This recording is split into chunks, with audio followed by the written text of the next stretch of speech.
Cat. Hey, RTP fam. Hello, family. It's good to see all you guys. How's the mic this morning? We good? We good on the mic?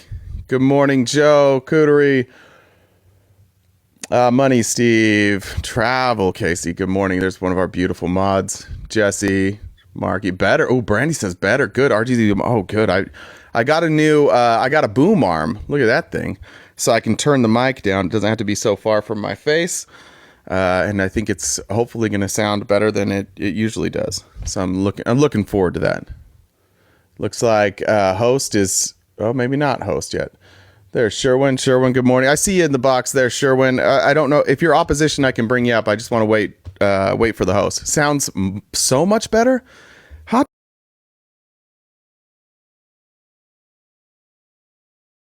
Real quick. Good morning.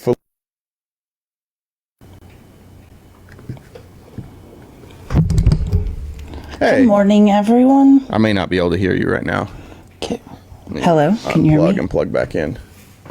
Well, we had a good run being able to hear each other first try. That streak is over. Can you hear me now? Can you hear me? Loud and clear, yeah. I just had to, I think well, it's because today's not a real day, it's Leap Day.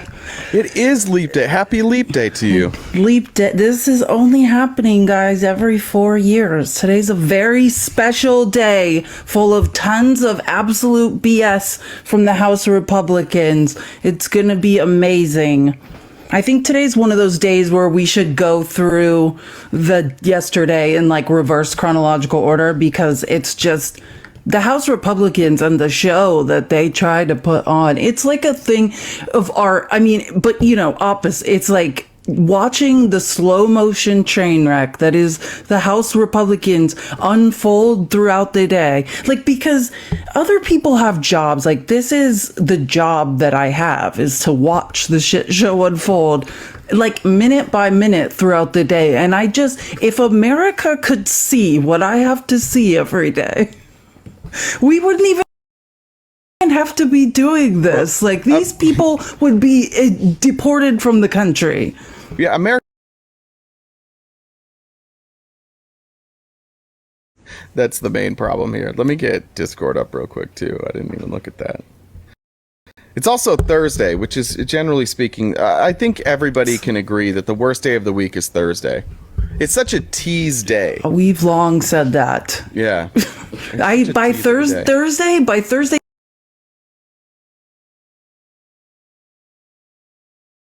as I am every Thursday. But today's Leap Day, so it's not even a real day. That's how I've been trying to trick my mind into getting through today. I like that. I thought today, like, what? First of all, did you watch any of the congressional hearings this morning? Oh my God! It's insane. Unreal what's going on stupid. In the House.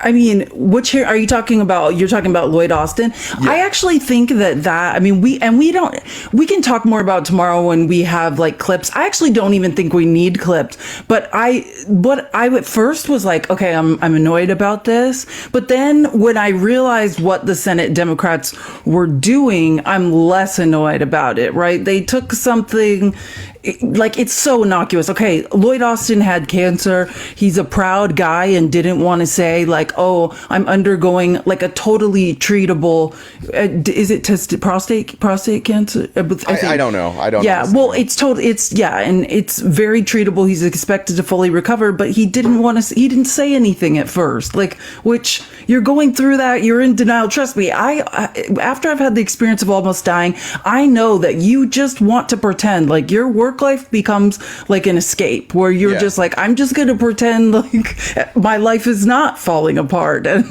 I'm not fighting cancer for a while. So I totally get it. But what the Republicans have used, I mean, not the Republicans, the Democrats in the Senate have used this hearing for, which the Republicans are not smart enough. It's not a Senate hearing. Congress. It's a Senate hearing. Lloyd Austin's in the Senate, I thought. No, I saw Matt Gaetz there. That's how I figured the whole thing out. Oh, so it's everyone's in? Okay, well. Is everyone in there? I don't know. Hold on, let's look it up. Let me look it up really quick. Mm-hmm. Matt Gaetz, every time I didn't see Matt Gaetz speak, but his head is so big that like if there's a camera angle. Oh, he is in the house. Okay, sorry, Yeah. he's in the house. I don't know why I was thinking that, but. So in the house, so what's good that the Republicans are doing? So this is even better then. So this is an even better strategy in that case. Because I think what I was thinking in my head was like, why would the Senate Democrats have this hearing? Because it's so pointless. But then I was thinking, okay, well, they're using it for something very smart, which is they're basically saying the Republican narrative is what it's always been. Like there's, oh no, like either no one was in charge because he was in the hospital, which he very quickly debunked and explained, you know, the very intense military chain of command and how that works, right? And then also just like, you know, no one, this makes us look weak to our enemies. But the real story is they're citing China. They're yeah, and the Republicans are citing try. China propaganda magazines. Like, look, China says China propaganda magazine says this is bad. Matt Gaetz' favorite thing is to accidentally cite Chinese propaganda. That's like his spare.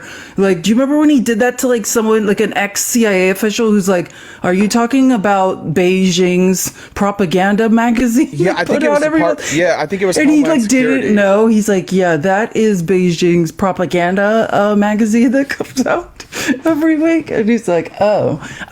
But the good thing that's coming of this Lloyd Austin hearing is they are saying like, you're making us look unprepared. And like every time a Republican makes that mistake, the next House Democrat is like, unprepared was when we didn't have military promotions because of Tommy Tuberville for a year. You're talking about messing up the chain of command of the military, which you've done. Or you want to talk about putting our military in a position to be not prepared. I thought it was so powerful how Lloyd Austin was like, listen here, you guys are not mature enough to pass a budget.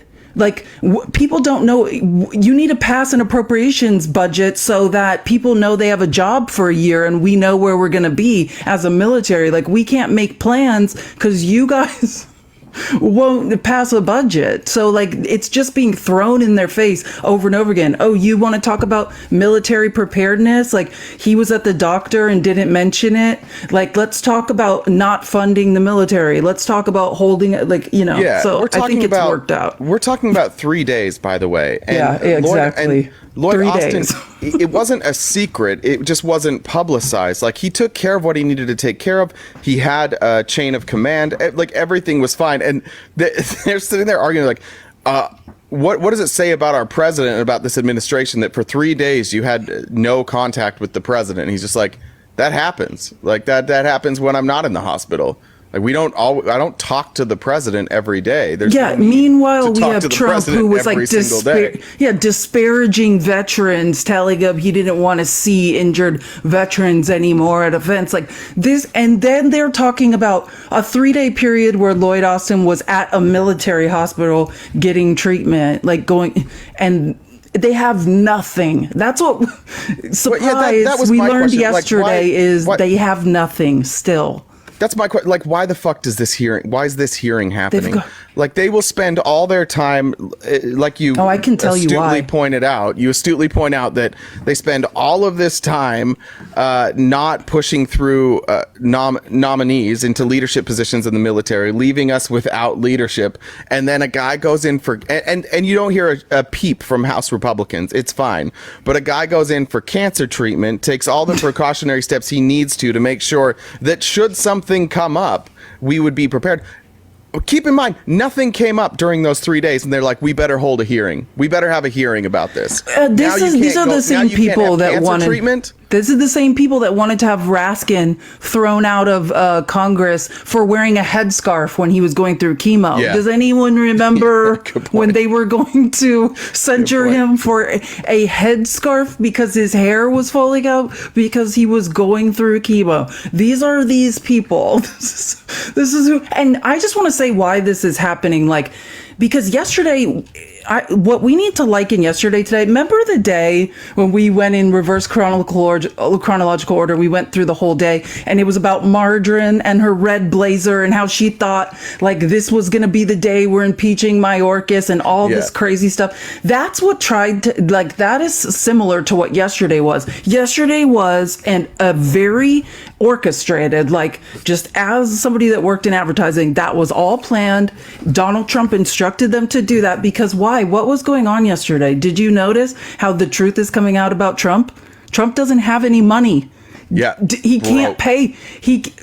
So surprising. Remember that day Alina Habba was on Newsmax and she was so weird and she's like, oh yeah, obviously he's a billionaire. And that was like the first time you knew, like she knows he doesn't have the money. That was the first time I was sure. And it's like, that's why they're waving their arms around doing this. Like, pay no attention to the man behind the curtain who turns out he doesn't have any money. He has to sell off properties in order to be able to. He has $100 million from like a third party, like, and he wants that to be good enough, and the judge is like, absolutely not. Like, he's in trouble.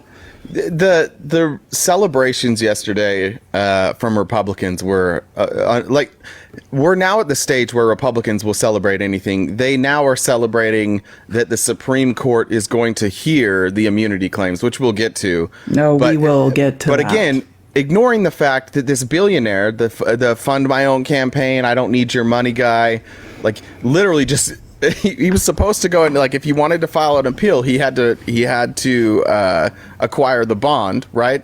And he just filed the appeal. He's like, yeah, don't worry. And he asked twice. He tried to ask twice quietly to not make him pay the money, and they're just like, nope. And the funny thing is, in the court filings, like, Trump files these pleas or tries to get around paying the money, and literally Judge Kaplan is hilarious. Instantly, like a second later, like, that man is waiting to shoot him down. Be like, nope, you're still paying the money.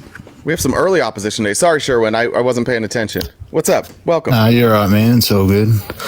Hey, what do you want to talk about? Not much. Just it's in bed. It's like early morning here. You say you're in bed? Is that what you said? Yeah, it's 3:30 a.m. You're in bed with me. How about that, Sherwin? No, you're enjoying nice. it. Yeah, well, I don't know about that. Hope it winds up being a pleasurable experience for you. Yeah, well, maybe not so much. We'll see. Were you from New Zealand? I was sort of wondering if you guys, support communism at all. I think Felice does. Oh, wow. Interesting. Yeah. Would you say that it's good to live in a communist country? I mean, it depends on what, like a communist country, define what you think communism is so we can be clear what we're talking about. Because it sounds like you're speaking about it with negative connotations. Well, typically what, you see around the world, communist countries aren't good. Okay, well, give me an example of one. North Korea. Okay, well, that's not a communist country. So like that's the problem. You're mistaking an authoritarian dictatorship bad. Right. I don't think I absolutely do not want to live in an authoritarian fascist dictatorship. Like I do not support that. Fascism or communism is stateless. So but the fact that North Korea is a state means that it's not a communist country. Right? So the it's fact a country, they have currency, they trade currency. It's a communist country. Okay, well it's absolutely not. So we can't debate those facts. What would make them? Sherwin, if you're saying they're a communist country, like what makes them communist? Then let's see. So if you do a quick Google search, it'll tell you that North Korea became communist in 1949. What do you mean? What does that mean? You don't know what communism is because they're certainly not communist. Are you saying like because there's a party called the Communist Party?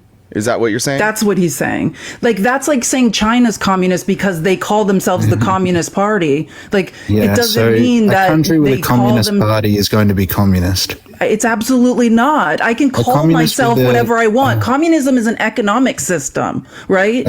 A country with a communist party in power is going to be a communist country. It absolutely is not. That's not even true. Well, let's be clear then. So, by definition, that's not communist. But if you're asking us if we support countries that have the name communist in the ruling power, the answer would be no. Like, no, we don't support North Korea. So what would you But call we a all- country that hold on does real have the quick. name Just let me finish communist real in their quick. ruling party? Just let me finish real quick.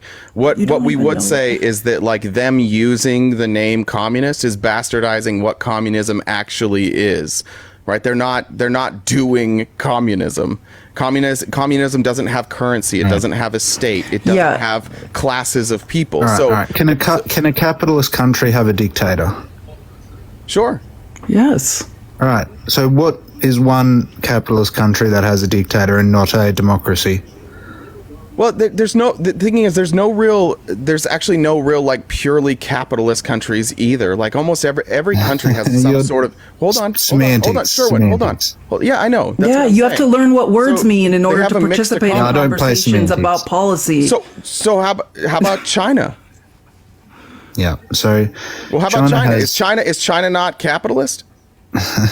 Well, let me say something. So what we're trying to say here is when you look at economies, right now in the world, what we see is a large mix of hybrid economies by and large, because people are participating in a capitalistic economic system. However, like China is a great example because China used socialist programs to lift the lower half of communism. their country that was in poverty out of poverty. So socialism. Listen, you don't understand what communism is. That's just a buzzword. Socialism Listen is to me. Let glorified. me speak and stop interrupting me. It's not communism. China used social programs to pull Wow. people, to create literacy, to get people in school. They use social programs to do that. Right now, they have a hybrid So these economy, but countries are run by certainly a communist China, please party. stop interrupting me. China has an authoritarian dictator at this point, or let's say who is deciding essentially which corporations, which individuals almost can participate in the capitalistic market. So there's a barrier to entry. It's not free capitalism in China. There's essentially a party You're talking who is about the stopping economy. people to from participating necessarily in the capitalistic economy. So there is an authoritarian dictatorship who is who is successfully used social programs to pull the bottom half of their country out of poverty, right? But they still So- participate in the capitalistic global economy every day. Yeah, look, the economy is not a political party. Yeah, but communism Oh, is dear an Lord economic Jesus, someone theory. help this man. Communism's an economic theory. So when somebody says they're a Oh, communist, it's a theory, so it's not a real thing. Oh my God, you're the one that came up here yelling about it. do you not know this? Oh, I didn't realize that the economy isn't a real thing. Sorry. No, not the economy is not a real thing. Communism is an economic theory. No, all right. So Wait, but you understand that, the right? economy Green. Same is as a real thing. same as capitalism, right? Like all Right, of these right, things what? are like, yeah. None It of them must be they're- funny to live in- capitalism, socialism, communism. None of that. There isn't a single country that adheres to a pure version of any of those economic theories. Everybody has a mixed economy. Yeah, so this isn't going to be what communism is. I don't think you know what communism You is. clearly have no concept of what communism is, and you're so- unwilling to listen to us explaining it to you. We can't have a good faith conversation if you just repeat ignorant points. Right. So in that case, do you think there are any communist-run countries in the world? No. No, because if the we're talking about, like, definition of actual- Wow, communism you is guys are it's deluded. stateless. Wait, Sherwin. It's stateless. That's Yeah. the number one requirement. You can't have a government in communism. In pure communism, there is no government. Right. That's why there are Which dictators. country doesn't have a government? No, God. Dictator's a government. Yeah. Oh, okay, Get so that, a right? dictator is a government. Great. Yes. Yes. It's yeah. Okay, you just contradicted yourself. No, we didn't. Oh, Lord. How did we contradict So let me ourselves? give you an example of communism. Hold on, Like real quick, when let me I just got ask- into communism, How did we contradict ourselves? All right. So you're saying that, communism requires no government. Correct. So for there to be no government, there would be a dictator. No, that's the government. The form of government there is Okay, so dictatorship. communist parties have a... I think you're have a confusing government. democracy with government. Like a dictatorship is a form of government still. Even a dictator, there's more than one person. People work in the government under the dictator. It's just a dictator is absolute power at the top. Yeah, this would be North Korea, wouldn't it? Yeah. Sure. So do you know if you lived in a communist country, you wouldn't have the ability to platform yourselves like you are right now? Okay, again, communist country is an oxymoron. Like when I visited a communist society, personally, I used to live in South America, and the only true communal society. In Central America. Awesome, that's perfect. Because that's good. We have something in common. Great part of the world, love it. But so the true communal societies that I visited were in the Amazon, right? These are stateless, classless, moneyless societies. Yeah, so socialism is just glorified communism. No. No, socialism is different. Socialism is about democracy in the workplace, right? It's about creating equity. So capitalism is private equity, right? So private people, like profits are going to the few. It's privatized profit. Socialism, there are currently no socialist countries in the world. The profits go to the many. Well, and I agree. I actually agree to that to some degree because like pure socialism, like these are economic theories. So does that exist? So what you're saying is every country doesn't operate a true system. What we would point to as a socialist country, like and a great practice would be Denmark or Scandinavian socialism. That's where you can see from the top, right? Heavily, like socialism is essentially heavily regulated capitalism. Look, guys, I support a one world government. And the profits of which not going to privatized profit, not going to capitalists. I support a one world government as well. I think, if there was a world without borders. That's what we support? Yeah, absolutely. Well, we don't. Well, communism. If you're talking about communism, there is no government. You understand that? So hold on. Let me ask you a question. So, because Felice is explaining what different economic theories mean to you, you have then concluded that means we support a one world government. Is that what you're saying? Look, it just sounds look, just answer the question. Like, this is not that hard. Neither one of us support a one world government. I don't understand what the point of this conversation is. It doesn't feel like a very good faith discussion. Right. Communism bad. Hold on. Capitalism good. Sherwin, hold on. It just seems like what you want to do is come on and talk about communism. Neither one, Felice likes communism, but both of us recognize what it is. The reality is there's not a single country in this world that adheres to a strict economic system. Okay, everybody has a mixed economy. You live in New Zealand, it's a mixed economy. We live in America, it's a mixed economy. We have social programs. We have a large government. We don't have completely free markets. You're not free to buy and sell whatever you want to buy and sell. Right? But you live in a democratic country. Yeah, democracy is a different issue than the economic theory in which the country operates. Those are two separate capitalism, communism represents economy. Hold on, real democracy quick. You realize you can have government. No. You realize you can have capitalism in a democracy, and you can also have socialism in a democracy, right? There are no have you heard of democratic socialists? There are no socialist countries in the world. It's like he's not retaining any information. We understand that there's we just said there's no purely any country no country in the world is purely any economic system. Not one. Okay, all right. So let's take a country that does operate under communism, even though the economy is mixed.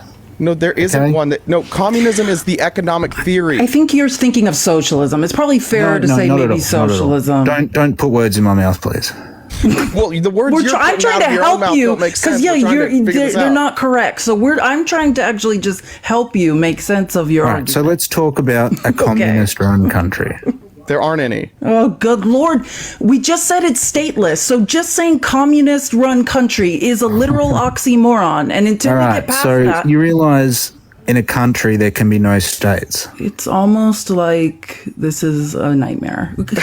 Guys, tap the screen. I live in a country that has states. Wait, I live in a country that has states. What are you talking about? A country can't have states. So what does that mean? We say stateless. State is a country. Guys, please.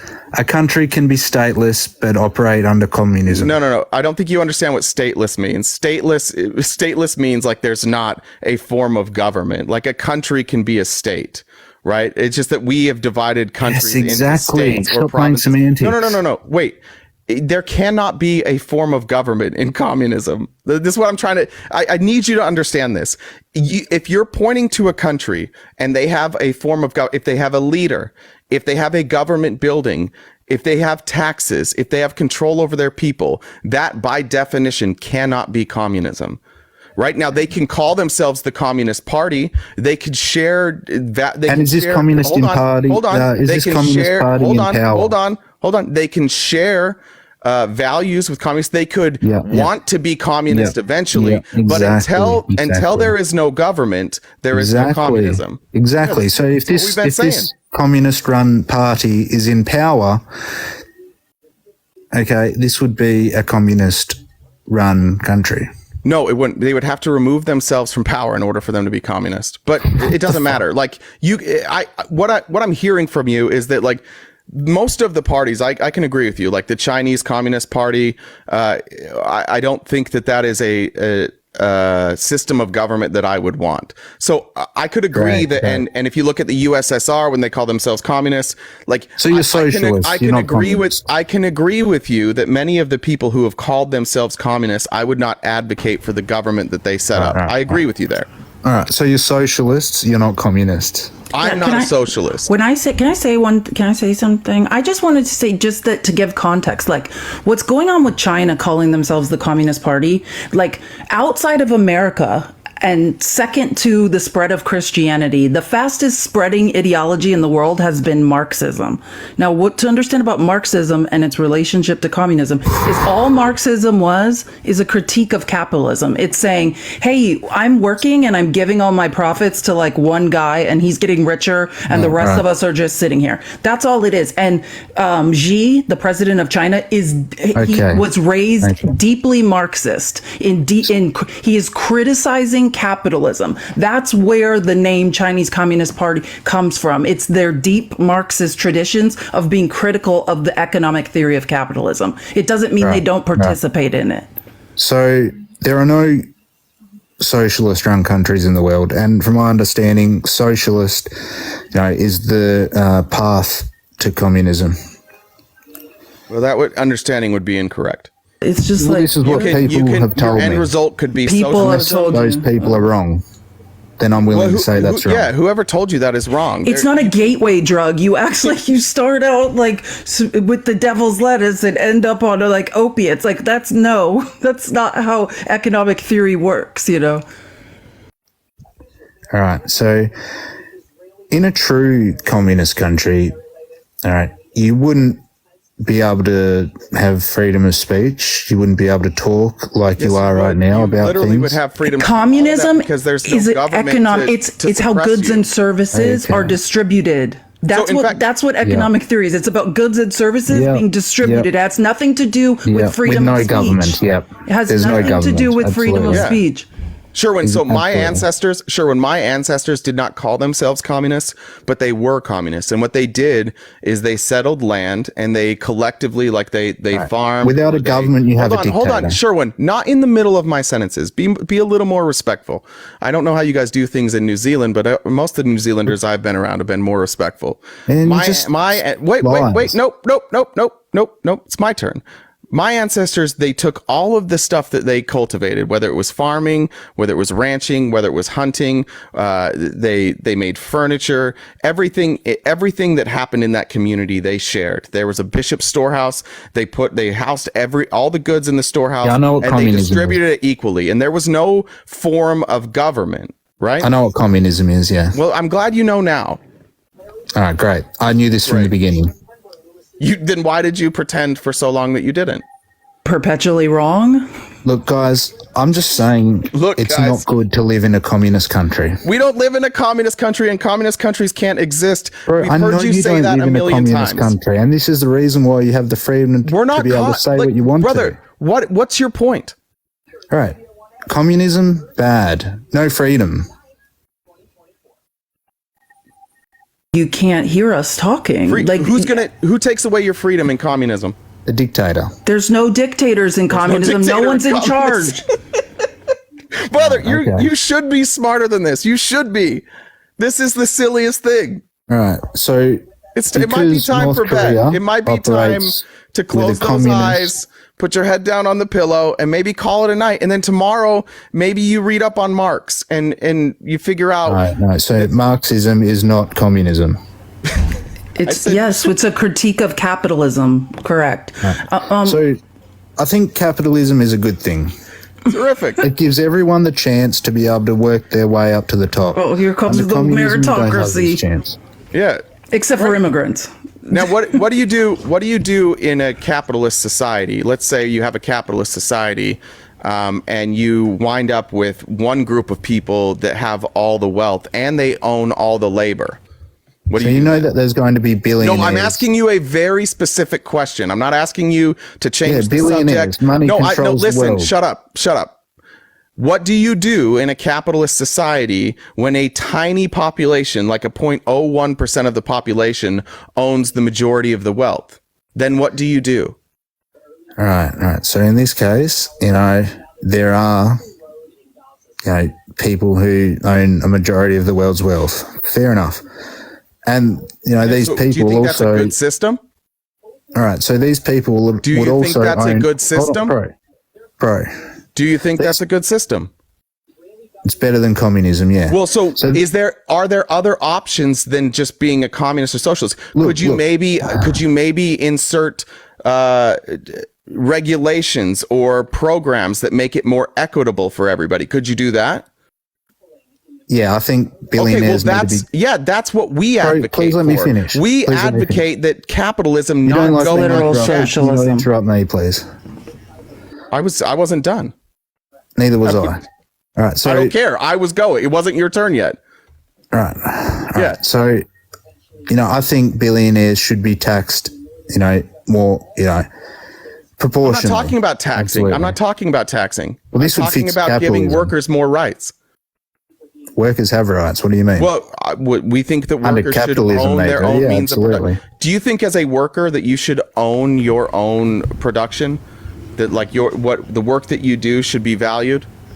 And that you should be able to determine whether or not somebody uses your labor. You shouldn't own the business. No, do you think you should own your own labor? The labor that you perform, do you think you should own that? This is called a wage or a salary. I'm asking a question. This is not hard. Yes, this is a wage or a salary. No, that's not an answer to the question. The question is, should you own your own labor or should that be dictated to you? Right. And it's not being... And secondarily... You're interrupting. You haven't given me a chance to be able to answer, but continue, whatever. You refuse to answer, so I'm trying to ask the question you haven't given me a chance. You're interrupting when I tried to answer, but continue anyway, I don't care. What do you do for work, Sherwin?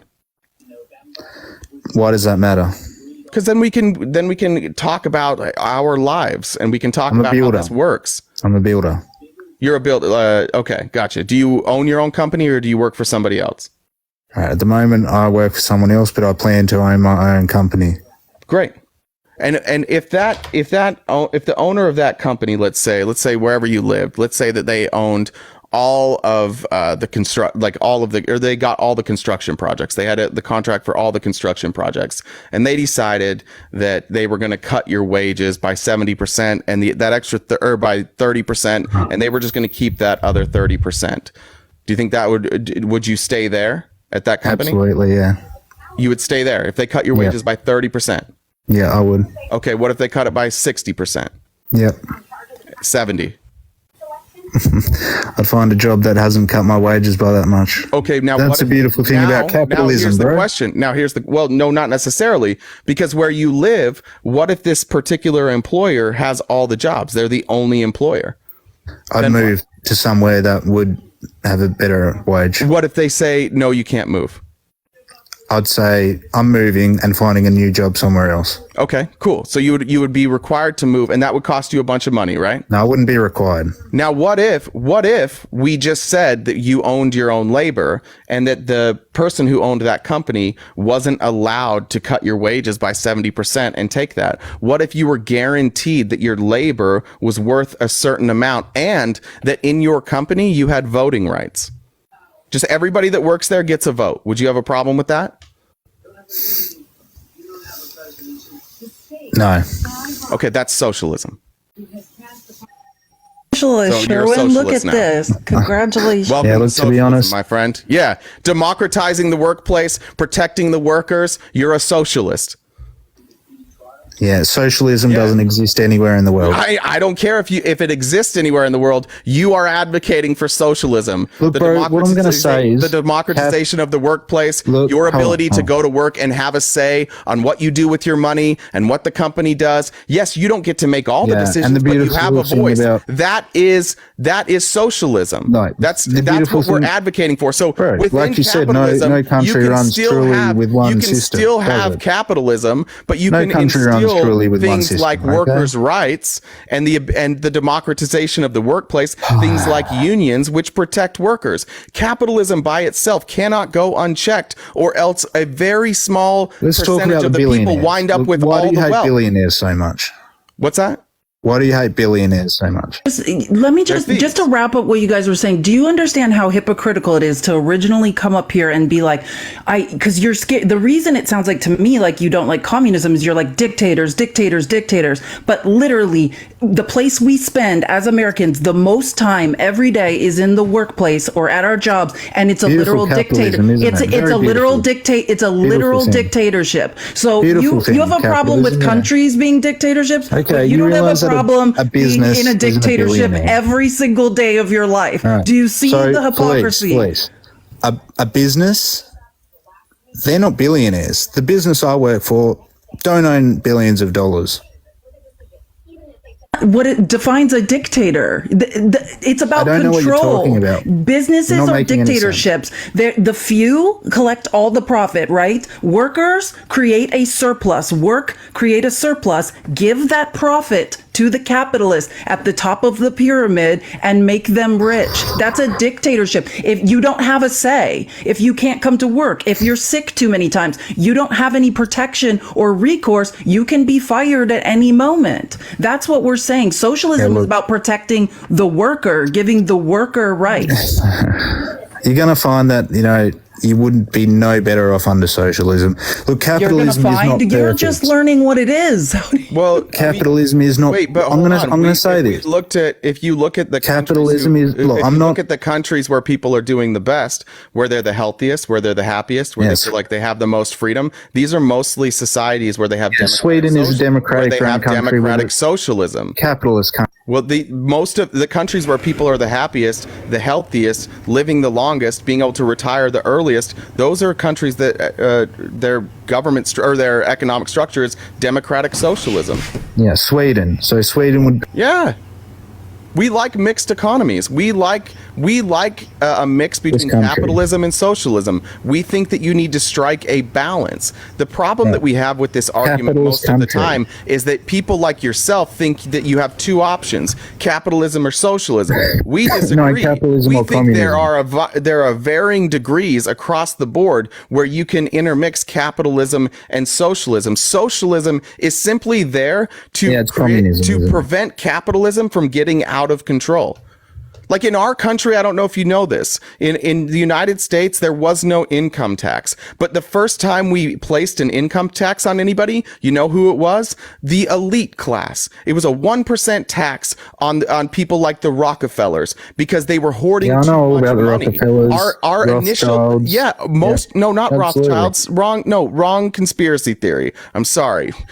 That I appreciate you trying to do that, but No, we're so talking they're all about billionaire William families, Randolph aren't they? Hearst. We're talking about These the guys own the Rockefellers. majority of the world's wealth. Our country early on realized that under capitalism, people can take advantage of that and they can hoard wealth. That's why we first introduced income tax. It wasn't on everybody. It was only on the 1%. Look, man. Look, capitalism. And look what I'm Interrupt saying. me, please. Don't interrupt me. I'll listen.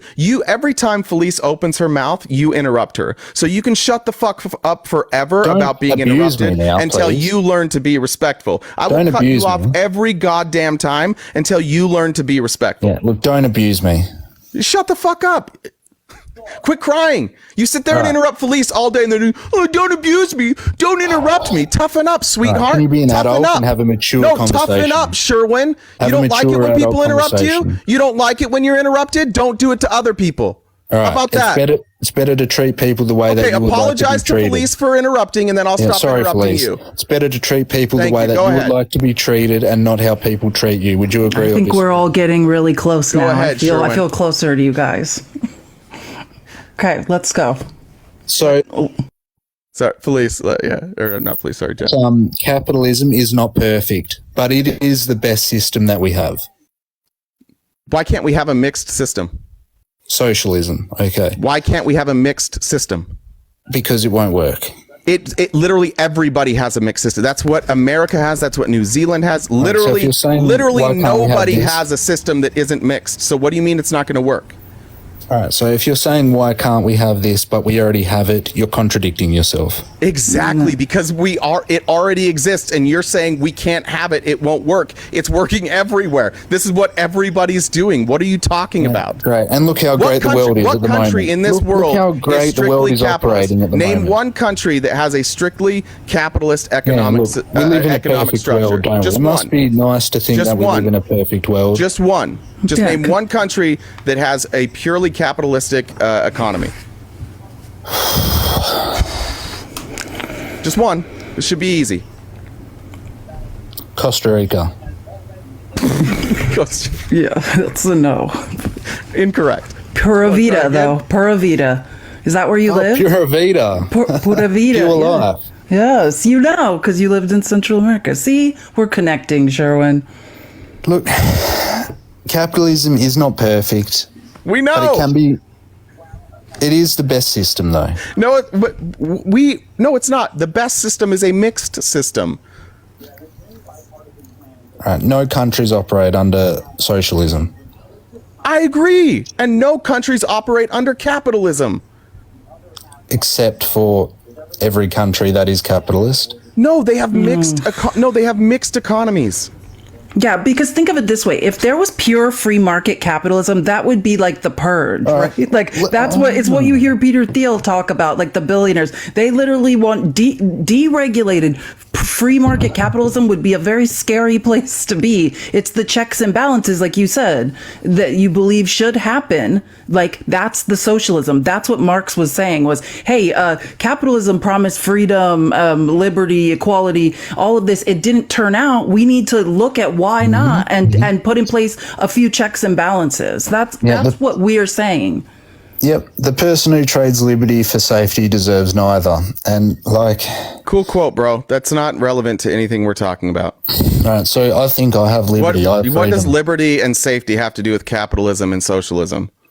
All right, it's just a Yeah, throwaway I know. It's line. just something dumb you said that you think makes Yeah, you sound all right, so smart, but look- it's not relevant here. So But instead of still, just quoting you things don't that really are written deserve on your safety if you whiteboard, trade why don't you liberty. have a conversation with us?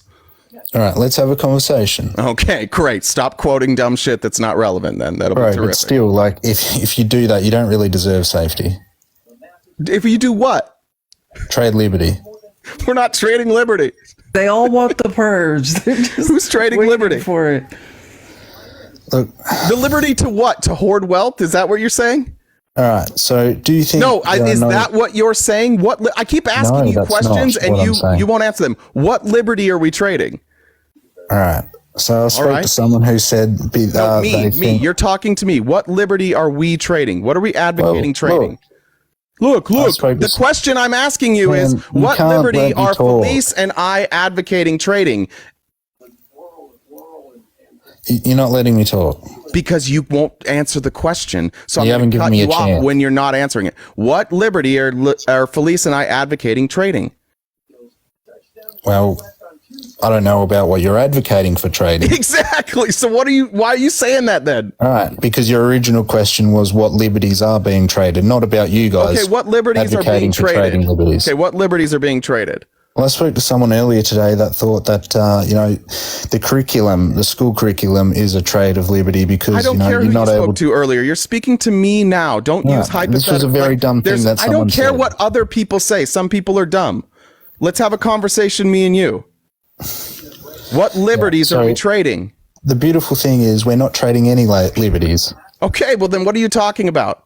All right, this is the great thing about capitalism and a democracy. Capitalism doesn't give you liberties. Your government does. The government that you live under is the one that provides you the liberties. Capitalism is not a government; it's an economic system. Obviously, man. So there is no democracy in communism countries. There's no this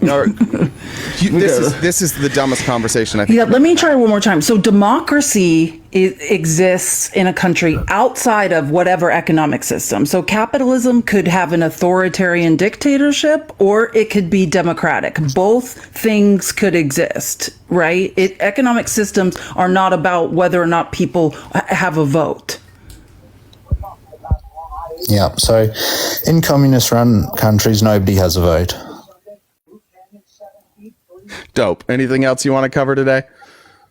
Have elections because no one's in charge and there's no government. Yeah. Whatever. Yeah, you can't vote for a government that doesn't exist. Yeah, we agree. Communism bad.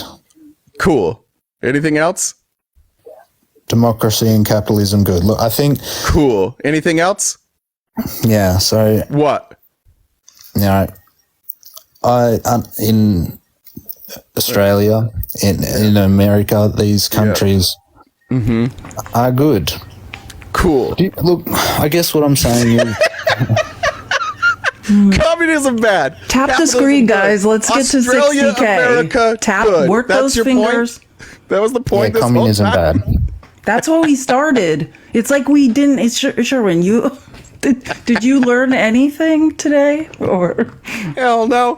Any takeaways, epiphanies you've had? Well.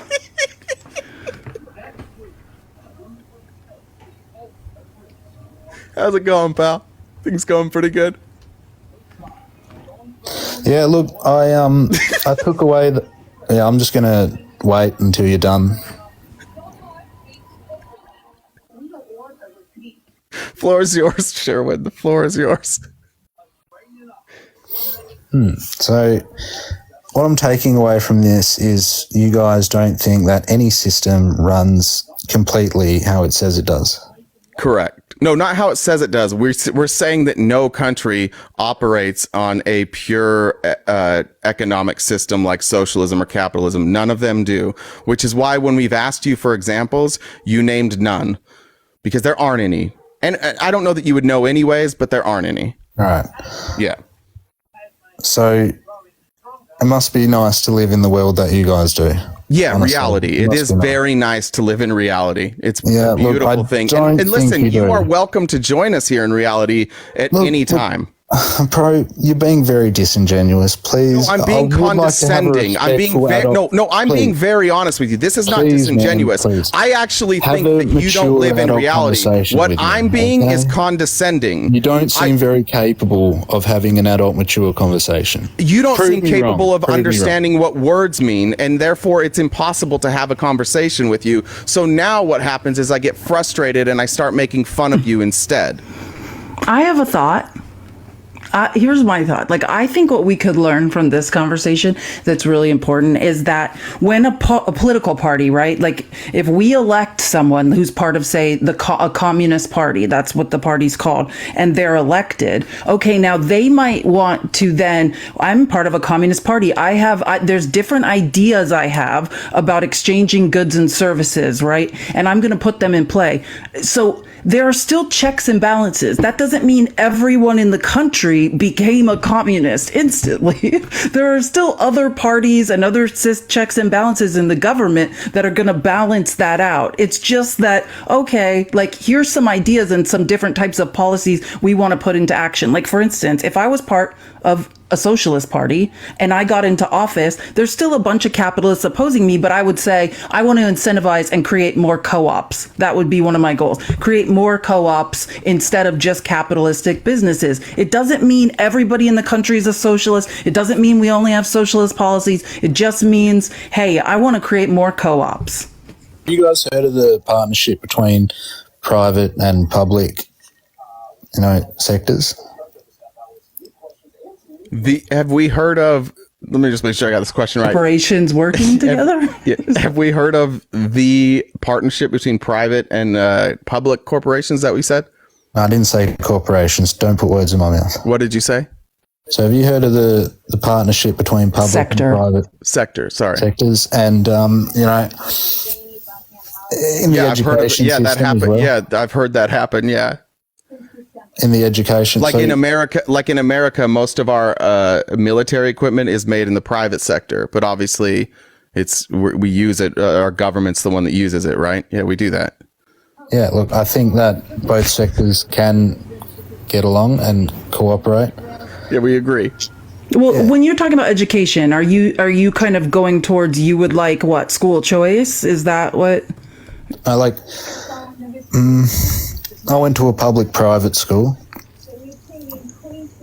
Hold on. Well, what? isn't that something like because of where you live though? Like in London, when I lived in London, like isn't public school actually private? Like isn't that's just like a semantical thing?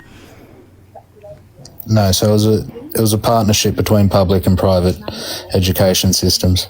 So so you Like a mean like charter charter school? Yeah, like charter, like what we have here. Define charter school. Exactly the school you went to. It's not run by the state, but it's funded by the state, and it's open. It's not a private school, but it's not included in like the state-run schools. Yeah, There's no open boys' enrollment. school. Great. Well, they can be. Yeah, they can be. Do they need to be? No, it depends on the No. charter of the charter school. Depends on what they don't have to be. No. Have you guys heard of, changing topic a bit, but, the dumbing down of America? Yeah, I think we're living it. It feels like that's what you're trying to do right now. Yeah, so I live in a good country where this hasn't happened. Terrific. Okay. What does that mean? It means that Also, you're the guy that last time showed up and talked about anti-vax stuff, and your country literally won't let people not me, like bro, you. not me. They won't let people like you speak in public forums. They tell you to shut up. So I don't you're the one. That's exactly what you're doing You're right the now. one that they won't let speak. So I don't know what you're talking about. Exactly what you're doing right now. Yeah. Yeah, but this isn't. But that's the government doing it. You know. Yeah, this is my platform. I'm allowed to do that. I'm not Yeah, the and government. in a communist country, you wouldn't have this platform. Oh, you just Awesome. don't. You didn't get it again. Communism is an economic theory. It has nothing to do with freedoms. Yeah, so look, I think America has, I get it, guys. Most Americans don't like Australians, and look, I love would be- Australians. We love Australians. What are you talking from about? New Zealand or I'd be not? embarrassed to be I asked you if American you were from also. New Zealand You earlier. said you were from New were. Zealand.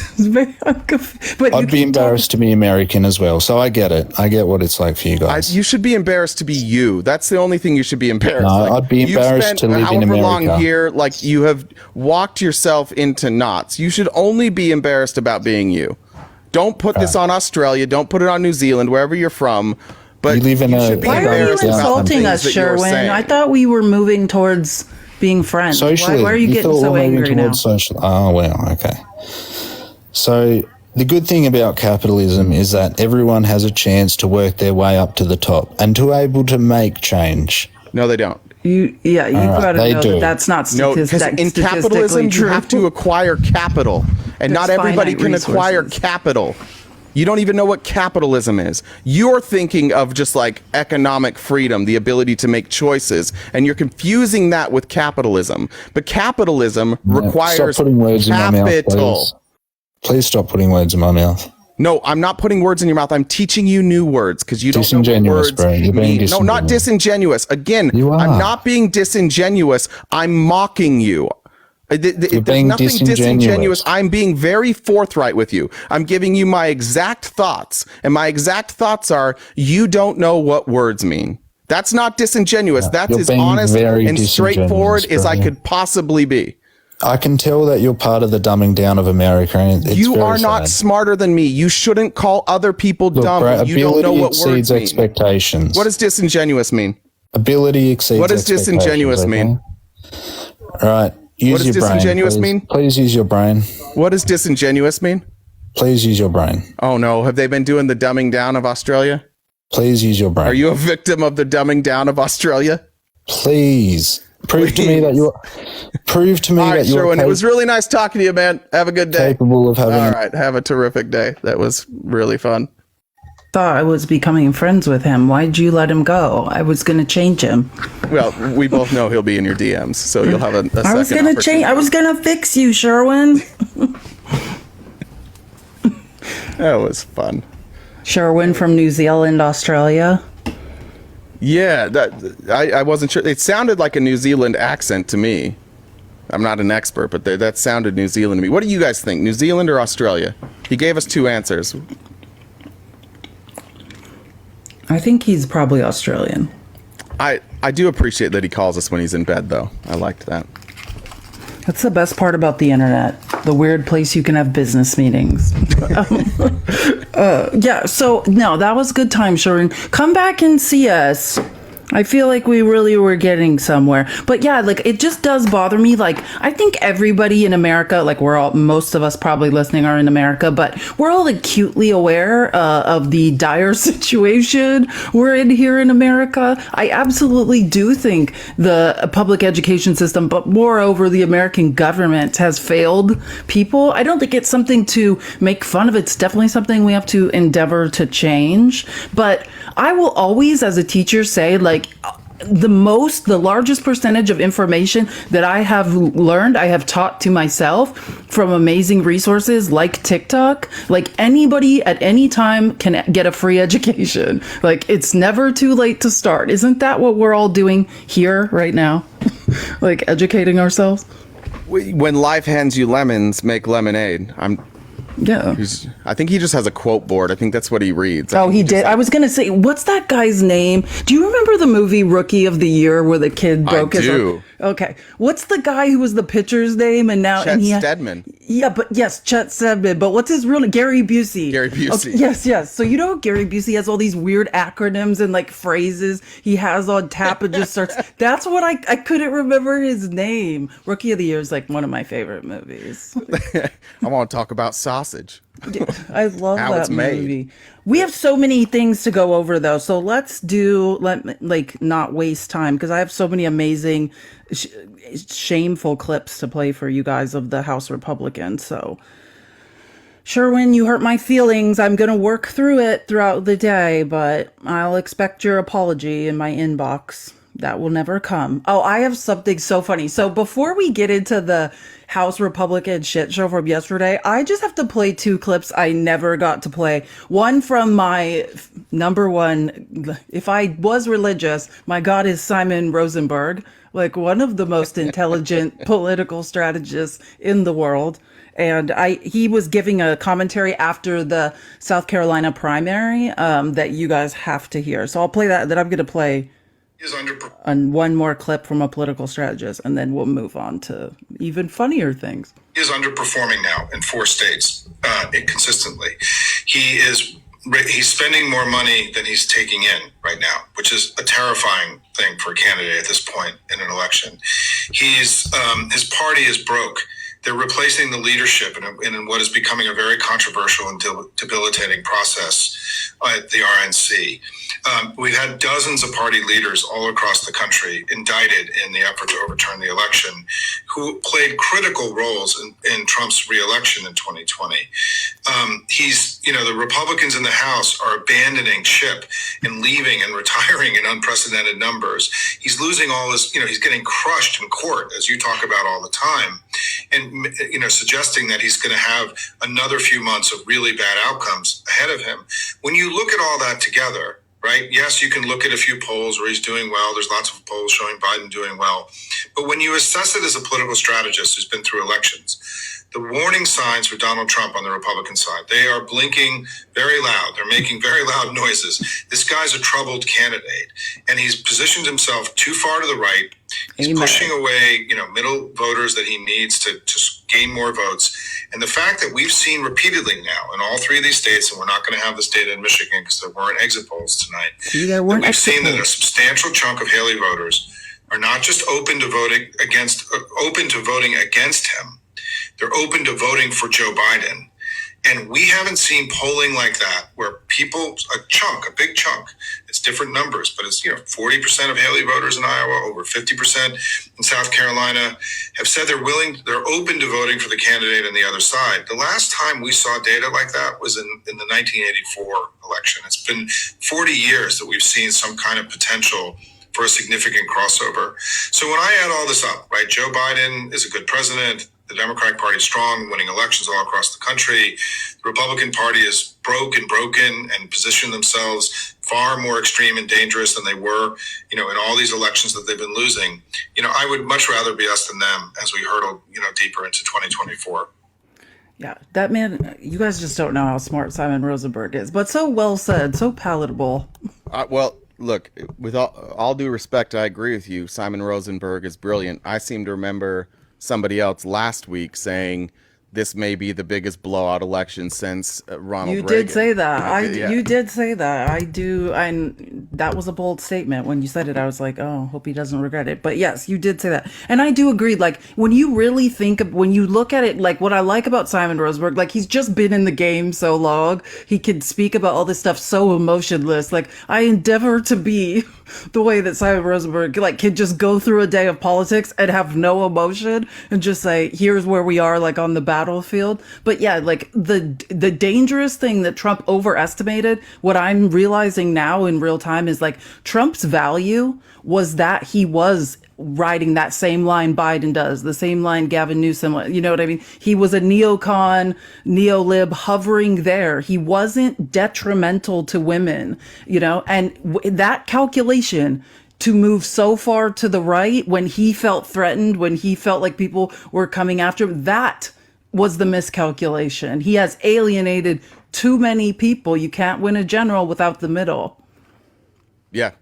No, he's brilliant, and I echo what you said. Like, I do envy those political consultants who have done this so long that they're dead inside. Like, there's just I'm like they don't crying feel in my anything bathroom anymore. Yeah, but I do need to read some comments real quick. I'm sure there were. Yeah, not bad. Yeah, just a reminder. Last day of CoinCot is today. Felice and I will discuss It's whether or leap not day. we're going to do gifts going forward, and we'll discuss that later. But we'll see. I like the F, Mary, Banish. It's a fun game. Well, this. There's only one of those so far. This is for Felice for having to deal with misogynists from all around the world. Oh, thank you. The whole world. And then Jeremy says, F. Mary Banish, John Voight. Oh my, that's Angelina Jolie's father, right? Yeah. Kevin Sorbo. Oh no, he's wacko. Roseanne Barr. Kevin Sorbo, mind you, is Hercules who has gone MAGA, right? So Yeah. It's like angry MAGA Hercules. Who's the last one? Roseanne. Oh, she, I think, I want to support women, but does Roseanne have to be banished? Like, she has said so many hurtful things to minority communities. I think Roseanne's got to be banished. Okay. She's too dangerous. Who's giving you a ring? Wait, what are the choices again? John Voight and Kevin Sorbo are the other two. Oh my gosh. Okay, I can't. Okay, well, I guess I'm going to have one night with MAGA Hercules, and I guess I have to suffer and be with Angelina Jolie's dad, even though he's nuts too. I can't decide. I think I've just seen more of MAGA Hercules on on Steve Bannon's show, and I just can't spend the rest of my life with that. Yeah, so And John Voight won't be alive much longer. That's mean, but this might be the easiest one I've ever done. I'm banishing What? Kevin Sorbo because Kevin Sorbo also has a crazy son, and I believe that son yeah. would go with him. We So did that's talk two about birds with one stone. that's a good way to look at it. I'm marrying John Voight strictly so that I can hide his phone and his keys, and he will be stuck in the house forever. He won't know what to Me, do. Angelina, too. He won't hear from John Voight ever again. I'm just going to hide things. And as awful as Roseanne is, I don't even think the people on her side take her very seriously. So I think Roseanne Barr will just be left to her own vices. And I guess I've got to have one night with Roseanne, which is going to be insane. But I feel like it was the right thing to do. Oh, good Lord. Good luck to you. Good luck to you. Sue says Sherwin is a potato. I agree. Yes, Sherwin. Askew Dragonfly says R.I.P. to the brain cells lost talking to Sherwin. Will never to be found again. Guys, tap the screen. Let's get to 90K. Tap, tap, tap. And also, we would like to talk to another Republican. The only place to go from the bottom is up. So if you would like to chat with us, please request or guys share the live with your favorite or least favorite Republican. Also, don't you dare pretend that that's the bottom. We could do much worse. And that's true. Tony Danza says, "F Mary Banish me, and me." I'm doing the first two, but I won't banish you, Tony Danza. You're welcome. Yeah, you could stay. Times. You always have the funniest comments. Like, it keeps me going sometimes, Tony. Thank you so much. Okay. What did I just got to play this one funny clip. This is okay. So this is not actually a political strategist. This is the former Michigan executive director. And this guy's funny. He was on Meidas Touch. Listen to this. The big story is it's not just that Donald Trump continues to lose either 3 or 4 out of every 10 Republican votes. It's that those voters are never, ever, ever coming back to Donald Trump. Chlamydia is more popular than Donald Trump among college-educated white voters, especially. Did you hear that? Chlamydia is more popular than Donald Trump among college-educated white voters. Is the funniest cat, and he's completely casual about it, like not smiling, just like this is just a common, very factual thing to say, which it is really. All right, Felice, would you rather have chlamydia or 4 more years of Trump? Yeah, it's just some antibiotics. I think just we all shot can of penicillin, answer. right? Yeah, exactly. Just a few good. antibiotics and we're all good. You know, it's curable. Trump's not so much. Either 3 or 4 out of every 10 Republican votes. It's that those voters are never, ever, ever coming back to Donald Trump. Chlamydia is more popular than Donald Trump among college-educated white voters, especially white women, and even non-college white mainstream Protestant women. The fact that Donald Trump will never get their votes, that's the big story out of Michigan tonight. The way it should be covered, Donald Trump's results are much weaker than they appear to be, and Joe Biden's results are stronger than expected. There you have it, right? There you have it. Love to hear it. Like sometimes we get so lost in this like for-profit media content, but sometimes you just got to find the real political strategists, like who's our seasoned, whose job it is to call this stuff and listen to them. I was talking to a former political strategist friend of mine last night who they're out of the game now. They work in the cannabis industry. Like they got out of politics. They work in cannabis. Smart. And a lot of crazy things happening in cannabis. We had him on at one point, but he's so jaded by politics that he's not following it anymore. So he just called. He's like, what? Like, he's like, I know you say that you don't think Trump is going to win, but like, I don't get it. Like, what are you seeing? Why do you think Trump isn't going to win? And we went over some of those polls from South Carolina and from Michigan, like the people that the protest vote. And I think Republicans in general don't understand that. And I know Donald Trump and his team don't understand that. In order for them to correct what happened in 2020, they have to win back voters. There's not a whole new voter base they can go and win over. They have to win back voters. But if you look at the polling from 2020 till now, the Republican polling, that number has grown. The number of people that won't vote for him, it's massively grown. That number has not diminished. These polling numbers are devastating to Donald Trump. And the Republicans are so afraid of him that they're not willing to go out and be honest with themselves and be like, hey, maybe we should run Nikki Haley, because they're terrified that he'll truth about them. But these are not good numbers. He is guaranteed to win the nomination, and Haley's still polling 30%. Everybody knows how this nomination ends, and Haley is still getting 30%. That's a problem. Exactly. And what it is like, if you wonder why Trump is so desperate to have Haley get out, just think about every single primary, it being thrown in his face. Hey, 40% of these people are saying, like at the minimum, more in certain states, are saying, we will never vote for you. Like, that's devastating. Like, these votes are not coming back to him. So yeah, it's pretty devastating. But let's move on now. Are there any other Republicans, like prominent Republicans, you may have a clip of that may not be voting for Donald Trump? Oh, you want to play the Mitt Romney clip now? Yeah. Do you want to play it now? Yeah, it's a good time for it. Okay. Former Michigan resident, born and raised in Michigan, Mitt Romney. He gets I named my cat after Mitt Romney, Mr. Mittens. No, I didn't, but I say that now that I've met Jay, and he won't stop talking about him. Okay, and I'll point this out. His dad was Mitt was on Caitlin Collins last night, which is like a double whammy. I knew you would probably love. Did you watch the segment? He was so good. I watched it twice, and I'm not surprised. I need more lotion now. I'll tell you that. Yeah, Caitlin and Mitt. That's like your dream three-way. Oh my God! I'll just watch. I'll just sit in the corner. I'm good. Oh my God. I think that those comments there may raise some questions for people watching at home. Would you vote for Donald Trump over Joe Biden? No, absolutely not. I mean, for me, there are two factors in deciding who I want to have as the leader of my country and the person who is the example of the president for my kids and my grandkids. One is their position and policies.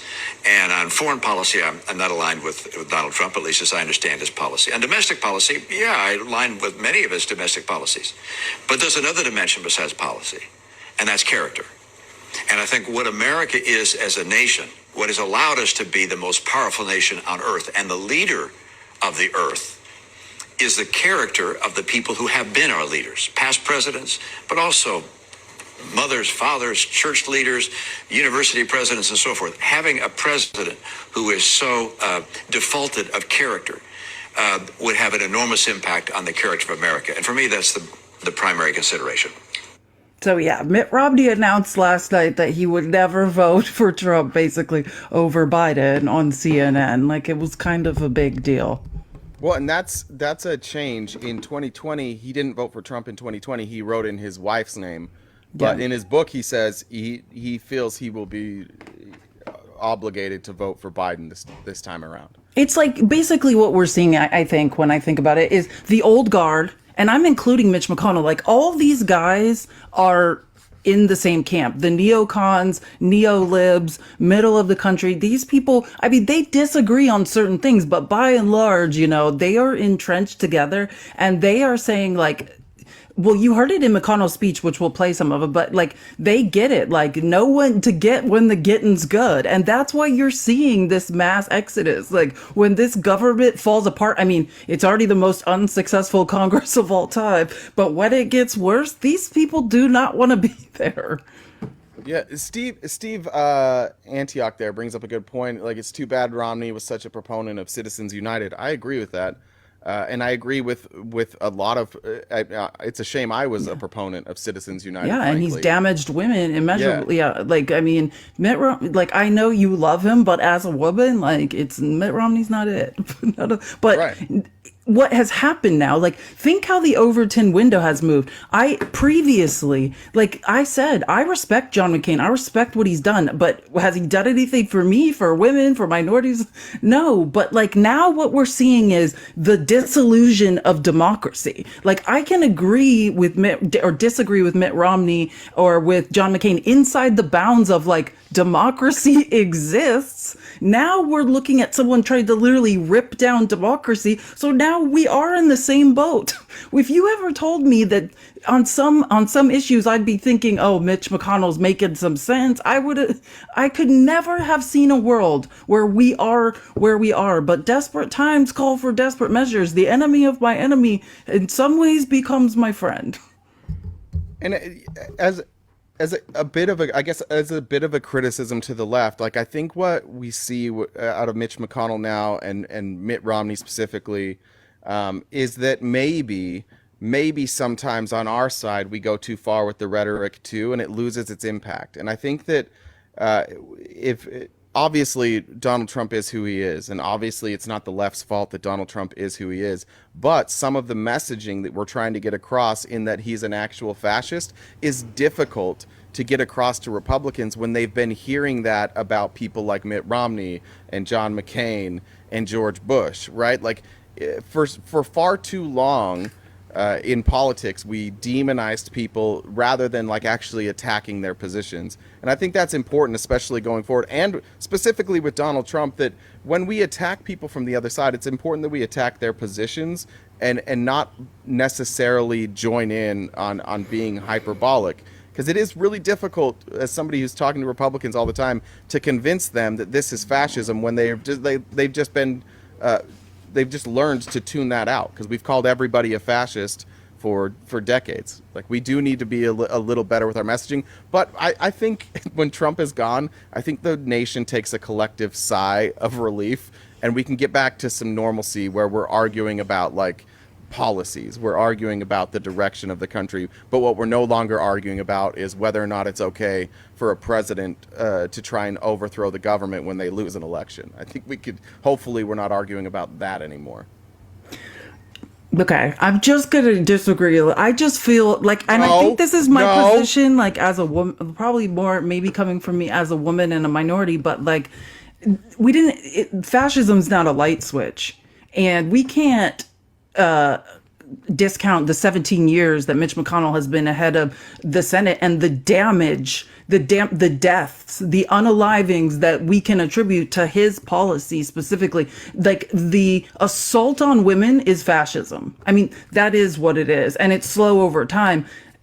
And I think, for me, what I think the struggle is, and what is a little bit disenfranchising, is getting people to care. Like, if nothing affects white male landowners in this country, they've always held the power, always have been recognized, always had the vote. How do you get them to care when fascism is taking hold and disenfranchising other communities? Because I think that the nightmare that people are waking up to, right, has been going on for certain minority communities for decades.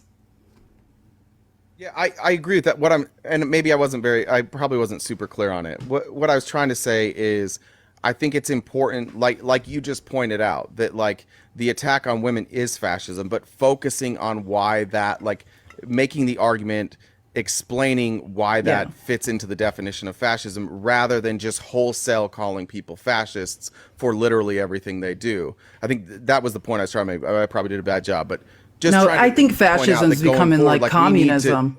The words. It just means like now super bad. Yeah, it's easy to look at Trump now and be like, that's fascist. Literally almost everything he does is fascist. So just pointing out the times when those events are fascist or those policies are fascist, great. But I rather than just wholesale calling every Republican a fascist, I think it's important to go after the policy itself. Yeah, it's just because if you want people to switch sides, you have to make them understand why it's a problem. And when people are conditioned to believe it's not a problem or it's in their best interest, it is difficult. And when you explain how this might mirror something that happened in Germany or mirror what happened with other dictatorial leaders, that type of stuff resonates. What were we talking about the other day when they were talking about sharing your story? Maybe it was when Danielle was on, but yeah, it was when Danielle was here. The power of sharing like a personal story and how much impact that can have on people when you're trying to get them to understand the impact and the importance of specific policies. Sure, I agree with that. I think we're on the same page. I wanted to talk about, so the Hunter Biden hearing was yesterday, right? And it's looking really good. Like, all the monitoring of that I could do, like anybody who was in that hearing, like I pretty much monitored their Twitter, everything they said. Like, this is exactly what we thought it was going to be, right? And it looks like they had the Republicans say there was an agreement to not talk about anything specifically said in the hearing, right? And then the Democrats came out on one of the breaks, went to the press, and basically said, well, not necessarily specific things, but that they have nothing. They're doing it again. And it was one of the most powerful press conferences I think the Democrats have ever done. It was amazing. So I just want to play a couple. Obviously, Jamie Raskin, I mean, he is like, I don't know if you want to call him the coach or like the MVP of the team. I kind of see him like the coach, but like his team is a well-oiled machine. Listen to him yesterday. The constitutional standard for impeachment is treason, bribery, and other high crimes and misdemeanors. We're still waiting for our Republican friends to articulate what they think the high crime and misdemeanor is. In this case, we have gotten extremely far afield from the constitutional standard. Nobody can state on their side what they think Joe Biden did, even as a private citizen, that would constitute some kind of criminal offense. Their most recent star witness, Alexander Smirnov, is now in jail, being held as a flight risk after being indicted by the special counsel who was named by Donald Trump, David Weiss, for lying to the FBI and creating a false documentary record. So this has been a comedy of errors from Yes. the beginning. All of the revelations that are in the legal pleadings filed by David Weiss now give a very strong whiff of a Russian intelligence operation. And so I think that our colleagues would do best at this point to fold up the circus tent and allow us to focus on something that would actually be of benefit to the American people. That's right. Fold up the circus tent is the best way. Pack it up. It's time to move on to the next city. Yeah. Take the clown show on the road. Do you watch much like NBA basketball at all? Yeah, I mean, I used to. I'm better at basketball than volleyball. Okay. We should play horse sometime. God damn. Okay. There's a new podcast out. I'm trying to. Jeff Teague does a podcast, and he's talking about the Warriors and how, like, when you're losing to the Warriors at home, like, you just know when the game's over. They start dancing, celebrating. Yeah, out there, Draymond Green starts harassing you. Yeah, but he's just nightmare. like, there's all this joy. The arena goes crazy. Everybody's having a good time. I feel like the last 3 weeks, Jamie Raskin is a member of the what's lost in that clip. Jared Moskowitz is Draymond Green. Yeah, that's true. What's lost in that clip is the smirk that Jamie Raskin is trying so hard not to let out. They're confident smirks. and so happy in all of this because it's just so goddamn dumb. Like Nancy Mace came out. Oh wait, we're not even there. Oh no, but that's Okay. we're getting there. We're going in chronological order. But yeah, that's a good point. Let's say what is important. Nancy Mace was the Marjorie Taylor Greene of yesterday. Like Nancy Mace, like remember Marjorie Taylor Greene, the day they were going to try to, the failed impeachment of Mayorkas, the first one, she came in that red blazer and she was like, this is my moment. Like I'm the star. Okay. That was Nancy Mace in a blue dress. And listen, Monica Lewinsky is a victim, but like, I just want to liken that. Like, this is a very low cut, very inappropriate knee-high boots, right?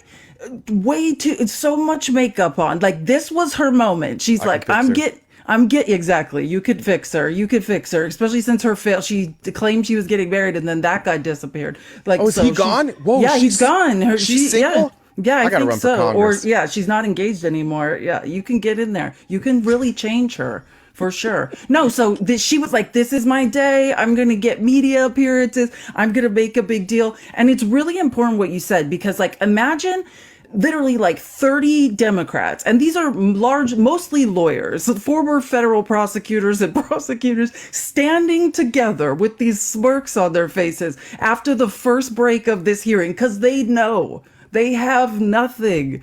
And I mean, the powerful message of all these people just waiting for their turn at that microphone to tear James Comer and the Oversight and Accountability group apart was unprecedented. I got to show you. You got to hear Dan Goldman. Oh wait, here's a good part. I got to tell you this first. So Eric Swalwell. So first on Fox's coverage, he starts going off, right? And he starts saying that Alexander Smirnov is like a Russian operative. And Fox is like, okay, like starts yelling over him. Those are our sponsors. We're going to commercial. Like, they're just like, don't let him hear the truth. Don't let him hear the truth. Listen to I have part of it. Thank you. They've got nothing. That's what we just witnessed for the last hour.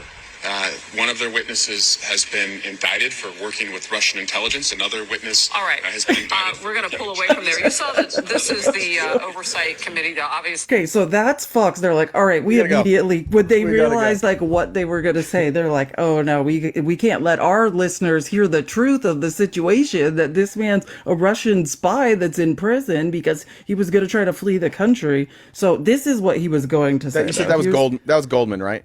No, that was Swalwell. Yeah, I Swalwell, was sorry, going to yeah, play. Yeah, Swalwell. so this is Eric Swalwell. This is what he was going to say. This is now we've switched to C-SPAN. Thank you. They've got nothing. That's what we just witnessed for the last hour. One of their witnesses has been indicted for working with Russian intelligence. Another witness has been indicted for working with Chinese intelligence. Another witness is serving a 14-year felony sentence. This is 4th and 20 on their own 10, and they don't have Patrick Mahomes. You're going to see the greatest sack ever when you get the transcript from this. But what's really When you get the transcript, like these people know, like that he is a former prosecutor. Like they smell the blood in the water and like came out just to lap it up. Like I love these people. But what's really embarrassing, and I use the word secondhand embarrassment because that's Secondhand what we embarrassment. is they're so desperate to humiliate the president that they started asking the president's son personal details about a divorce that happened almost 10 years ago. That's where this has been reduced to. And they're doing all this, by the way, when we're just days away from the government shutting down. We're critically in need of funding for Ukraine, the humanitarian crisis over in the Middle East, and more security and a broader immigration plan in this country. They're wasting time, squandering an opportunity to do that because they've never accepted Joe Biden as the president. And now, in this last Hail Mary effort, they're going to try and pull off something. I promise you, past this prologue, it's not going to work. Past his prologue. That's like one of my favorite sayings as a history major. Okay, so now keep we'll going move real on. quick. My dogs are going crazy. My dogs are going crazy. I Okay, just gotta yeah. go grab them real quick. I'll be right Go back. ahead. Okay, so now we're gonna go to one of the best parts, our legal eagle, because right, people are making jokes, and there's even funnier jokes. Wait till you hear Jared Moskowitz. But Dan Goldman stepped up after Swalwell. You could tell he's like waiting. Dan Goldman's like 6'6" or something, so you could like see his head like waiting for his chance. This is what I mean. Just in case you're wondering if they have nothing, Dan Goldman's going to make that clear. Tap the screen, guys. I want to be very clear. That first hour of this much anticipated testimony was the nail in the coffin to what is a complete bogus and sham impeachment inquiry. Not only were they unable to show any connection between Hunter Biden's business and President Biden, but Hunter Biden gave very detailed and clear explanations as to what his arm's length business transactions were with private parties in foreign countries who are investors and business people, like many people would have. He went through a laundry list of board seats and jobs that he has had over his 30-year career after he left Yale Law School, and he withstood some inappropriate attacks even in the first hour.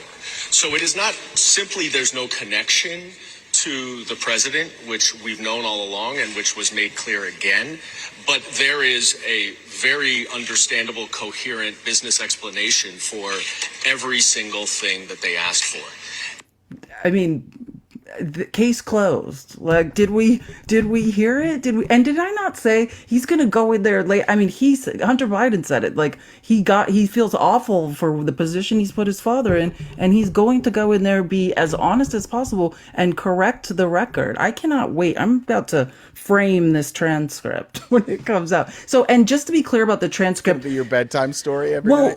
this is what it is. The reason it's not out, it's because, and the reason the Republicans, I guess, tried to have an agreement, like, don't talk about what happens in the hearing, is because they have to come up with a lie, right? You know what I mean? They have to comb over the transcript. Like, we went over the debunking of the 19 points in their story that the Washington Post did yesterday. They have to go back through and conflate, you know what I mean? Make things look shady, find instances where they could say, well, it's not true, but it kind of sounds like he said this, so we'll use that. They've got to doctor their case up And so that's why you won't hear any of them talking about it. So I think that they said within probably 3 to 5 days, the transcript will be out. But here is the best moment. I mean, we still have Jasmine Crockett, so she was hilarious, but we have to play Jared Moskowitz. Because, like, when you have a great Jay-Z quote and you drop the mic, like, Jared Moskowitz has been harassed by Cobra, like called a smurf. They have an ongoing feud daily on Twitter. So Jared Moskowitz this is the best response, because I was like, is he going to be serious or what is he going to do? Thank you, Chairman Raskin. Soon to be Chairman Raskin very soon. So Raskin is the ranking member of the Oversight Committee because the Republicans are in charge. That's why he's like, thank you, Chairman Raskin, because he's saying James Comer is about to be fired. And they're going to lose the majority over this. Thank you, Chairman Raskin. Soon to be Chairman Raskin very soon. Let me just say that I think my colleagues and I are witnessing the death of the fake, faux, frivolous Joe Biden impeachment inquiry. In fact, as a Jewish American, when this is over, I will say mourner's Kaddish for this impeachment inquiry. There has been no evidence on Joe Biden from the beginning. There has been no evidence so far in this deposition linking Joe Biden as all. So as Jay-Z said, grand opening, grand closing. Thank you. I mean, Jared Moskowitz. That's my favorite Jay-Z song, by the way. That's grand from Encore. opening, grand closing. Yeah, Can't say it any better. Bye forever, Comer. You ruined all of our lives for long enough. Let me read while you pull up the next thing, a couple of comments that have come through. Chris, very generous. Thank you. You have become a highlight of my day, but maybe I just have no life. That's fair. Hey, me either, Chris. Guys, tap the screen. Let's get to 140K. Tracy said, for the amazing duo. Thank you, Tracy. Travis says, Jay, will you go to the Cheesecake Factory with me? Felice said no. No, I didn't. I said the menu's long and I need to look through it first, Travis. Now you're cheating on me. And then Travis again, F. Mary Banish, Bill Maher, Joe Scarborough. Oh, that's hard. Smirconish. Joe Scarborough is annoying in disguise. You know what I mean? Like, he really is. He is. Like, I have mornings where he makes me want to, like, break my iPad. I was listening to him yesterday. I don't know. He's a neocon. I don't know what they were talking about yesterday. Like, it was auto playing in my headphones. And they were talking about some guy that worked for them, like somebody on their staff. And they were just like poor shaming him. They're like, he lives so far away, he can't afford to live near the studio, so he has to drive like an hour. Like, I don't think Joe Scarborough realizes what he sounds like. Pay him a little more. There's an idea. And what's Smirconish? Once I saw the coverage of the Palestinian genocide from Morning Joe, that's when I was like, oh. Yeah, I can't watch this show anymore. Like, what are they talking about? Wait, who's Smirconish? Michael Smirconish? Yeah, he's like famous. He's like who? I don't know who that. I'm looking at him. He's on MSNBC like every day as like a contributor. Okay. What does it say he did CNN though? Saturdays it says. Yeah, I don't know who he is. This one's tough for me, so I'm going to banish Joe Scarborough because I actually don't think he does a lot of good. Yeah, I think I agree. He's really bothering me. I think he's lost his appeal to moderate Republicans. He moved like his he's rhetoric out of touch. The only part about him that's Republican is like his elitism. That's the only part of him where he's still a Republican, and he's so moderate that I don't think he's that effective. So he's gone. We'll replace him with somebody better. I'm gonna marry Smirconish. I was gonna marry Bill Maher again for the money. It's just a money play. That's a good point, actually. I mean, he loves the devil's lettuce. And he's funny. He's sarcastic. Like, and he is a lawyer. So you're right. I'm switching. I'm gonna marry Bill Maher and one night with Smirconish too. And Travis, I can also go to the Cheesecake Factory. We could all three go together. You blew it. You blew it. This has been the. I'm getting a table right next to you guys. And I now. If I don't there, no one's having a good time. Enjoy Applebee's and their small menu. I'm gonna. Oh my gosh! Nobody wants to be in an Applebee's. Nobody wants to. Why were we ever in an Applebee's? Like, that's one of the biggest regrets of my life is Applebee's in general. I spent a lot of time at Applebee's. I know, like, it's too much time. Too much time. Like, just gross. Okay, so let's play some Jasmine Crockett. She was so funny. You know, I'm just waiting on the point that the American people, in the words of my amazing soror, Fannie Lou Hamer, get to the point that they are sick and tired of being sick and tired. I mean, here's the reality. You're talking about an impeachment inquiry, and we know that Republicans could care less about facts. That is the reason that I said in the hearing in which we were going over whether or not they were going to find Hunter in contempt, I said the reason he would not want to testify behind closed doors is because all they do is lie. And I can tell you there is some lie that they are working on spinning coming up out of here. Isn't that so true? Like, you know, isn't it so true that when you watch the news or you hear about a story now, you can just already in your head, you're thinking, you're already thinking up the weird lies the Republicans will make to spin something now. Like, you just know there's no chance they're ever going to believe something. Like, that's how my mind works too. I just constantly think. They changed their 4 like talking points. Let me just. I forgot to put this in there. I'm pretty sure I retweeted Sure. it. So educate me. Where is this? What? Damn it! Where is it? I can play another clip while you look because please do. I have. Yeah. So this is still going with Crockett. And I'll read. We're talking about someone who is an actual citizen, just a regular citizen. We're not talking about somebody who could not pass a background check, yet somehow ended up being appointed to his administration. That's not what we're talking about. We're talking about a son that was struggling, a son that lost his mom, a son that lost his brother, a son that lost his sister. Yes, tell them, Jasmine. Telling you that this is a waste of time and we need to get back to this people's work. I am tired. The Republicans are going to lose the House and y'all run this back for them when they do. Amen. They're going to lose the House because they have lost focus of what our job is. And our job is to take care of the American people. And that's the last thing that they've done. She was in rare and run this back for them when they do. Okay, so now it's time to move on to Nancy Mace is a weirdo. So Real quick, Chelsea just needs to say her cheesecake factory order is 6 glasses of Pinot with ice. Felice, I hope this helps. 6. I love a glass of Pinot. If I still drank, that's what I would be drinking. I totally agree with that statement. Nothing better than a cold glass of Pinot. Okay, so what we want to talk about is Nancy Mace, what she's up to. So this is going on. She's in that hearing, but like right prior to the hearing, Nancy Mace is being offensive in so many ways. Remember we were talking about the Tammy Duckworth, who's a senator, her children were born of IVF, and she was going to bring a bill to the floor requiring unanimous consent to protect IVF federally, right? So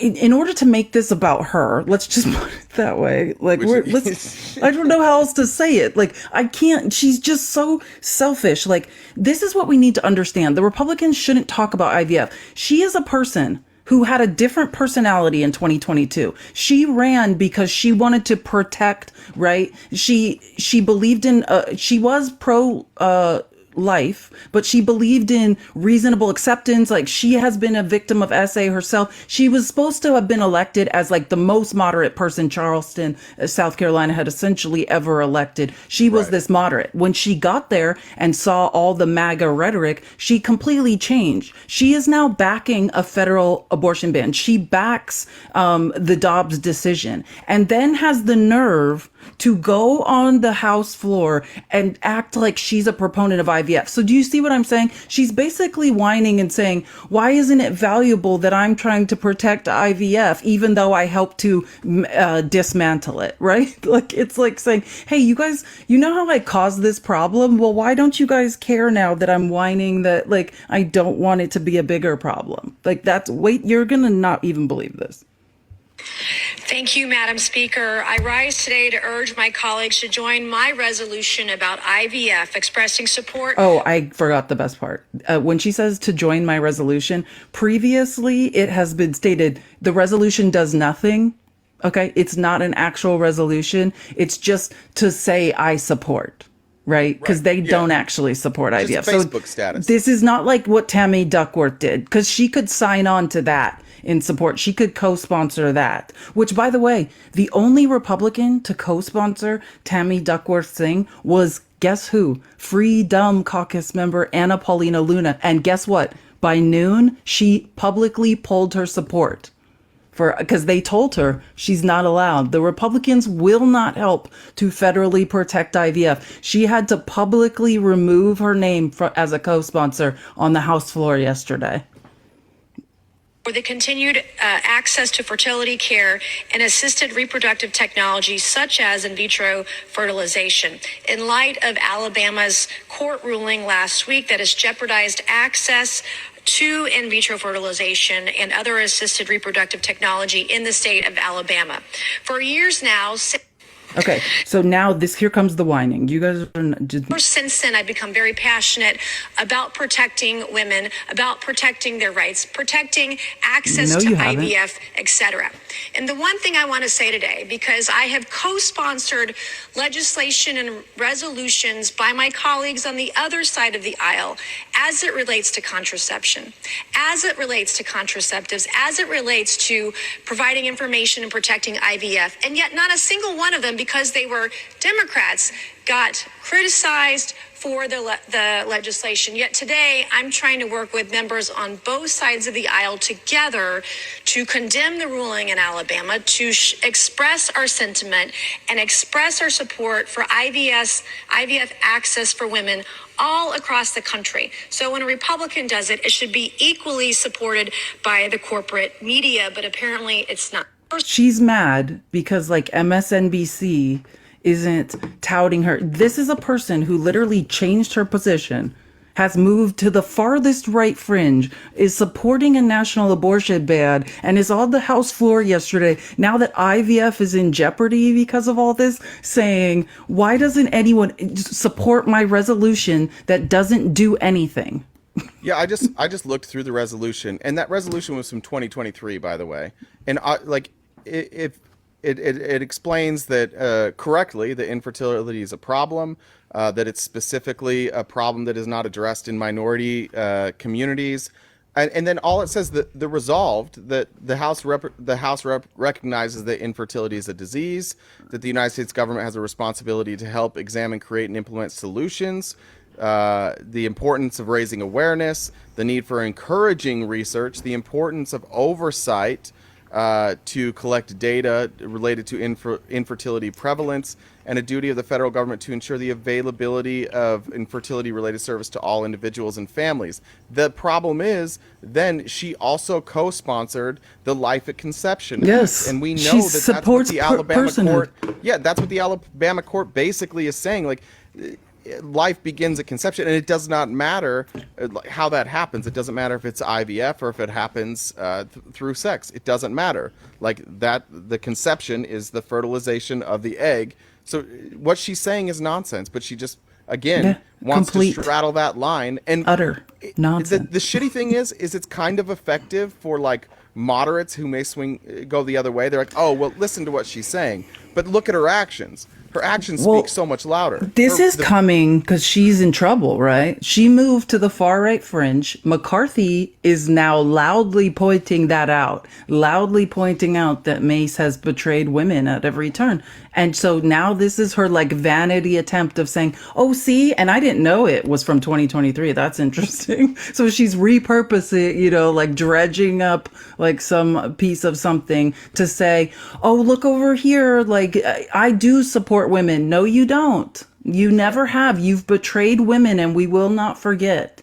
Yeah, this was in response. So on February 24th, she tweeted out, I will stop any and all efforts to ban IVF. But again, one of the mistakes that Elon Musk made is allowing community notes, and she got community noted to death, showing that she was the co-sponsor of HR 1011, which is the Life at Conception Act. Yep. 3 days later, she tweeted, in April of 2023, we co-sponsored HR Res 345, which again is what I just read, is nothing. It's not attempted legislation. It's just them saying like, infertility is a real issue. That's it. That was her response. Like, well, look at me. A year ago, I was better on this issue. Okay, cool. But you're not now. You're worse now. So what does that mean? Yeah, you betrayed us. You abandoned our ship. You betrayed women. You're a pick-me. Matt Gaetz said, come over here. Betray all your values. Betray people with uteruses everywhere. And she said, okay. And now she's here. Like I said, picture her in this crazy blue dress, just trying to pander to women. It's an insult to our intelligence. You co-sponsored a bill that took our rights, that is taking our rights away, and now you're up here standing on the House floor today while there is a real bill going through the Senate, right? Imagine Tammy Duckworth, whose children were born of IVF, is trying to protect it. Guess who blocks that in the Senate? A female senator from Mississippi. Like betraying, stop acting Republicans like you aren't betraying people with uteruses. You are not our friends. Like, don't try to talk to us like we're on the same team. We are not. I think that there has been, especially in this Congress, there has been a glaring and obvious problem inside the Republican Party that, one, the bills that they're passing are disgusting or stupid or just not possible. But I think even potentially more glaring is that most of these Republican representatives have no idea what they're introducing. When they are questioned on what they introduce, they can never provide details. These are clearly bills being handed to them by donors that they know nothing about. Like, it's scary. Do you remember when Lauren Boebert tried to introduce? I don't remember what it was, but she was questioned, and she did not know a single solitary point of what she had introduced. Well, her impeachment of Mayorkas is one of those examples, for sure. That's what it was. And she had no idea. Like, she kept saying, like, oh, well, we're impeaching Joe Biden because of, and listing reasons, and they're like, no, that's not what this bill says. Like, it's about the border. Like, she did not understand. Like that, what the reasons they were even claiming that they should impeach Mayorkas or Biden. Like it's absolutely ludicrous. It's every day it's insulting our intelligence. Like, we're not smart enough to see that Nancy Mace doesn't support women in any way. Like, we see you. Well, it's also important to recognize that when Republicans are telling you, like, oh, Project 2025 is just a pipe dream, it's not going to happen. Yeah, they are literally doing whatever the makers of Project 2025 tell them to do. They're writing bills and handing it to them. Meanwhile, these Republicans are just out going and like creating a brand for themselves. Like, Matt Gaetz literally calls himself a firebrand.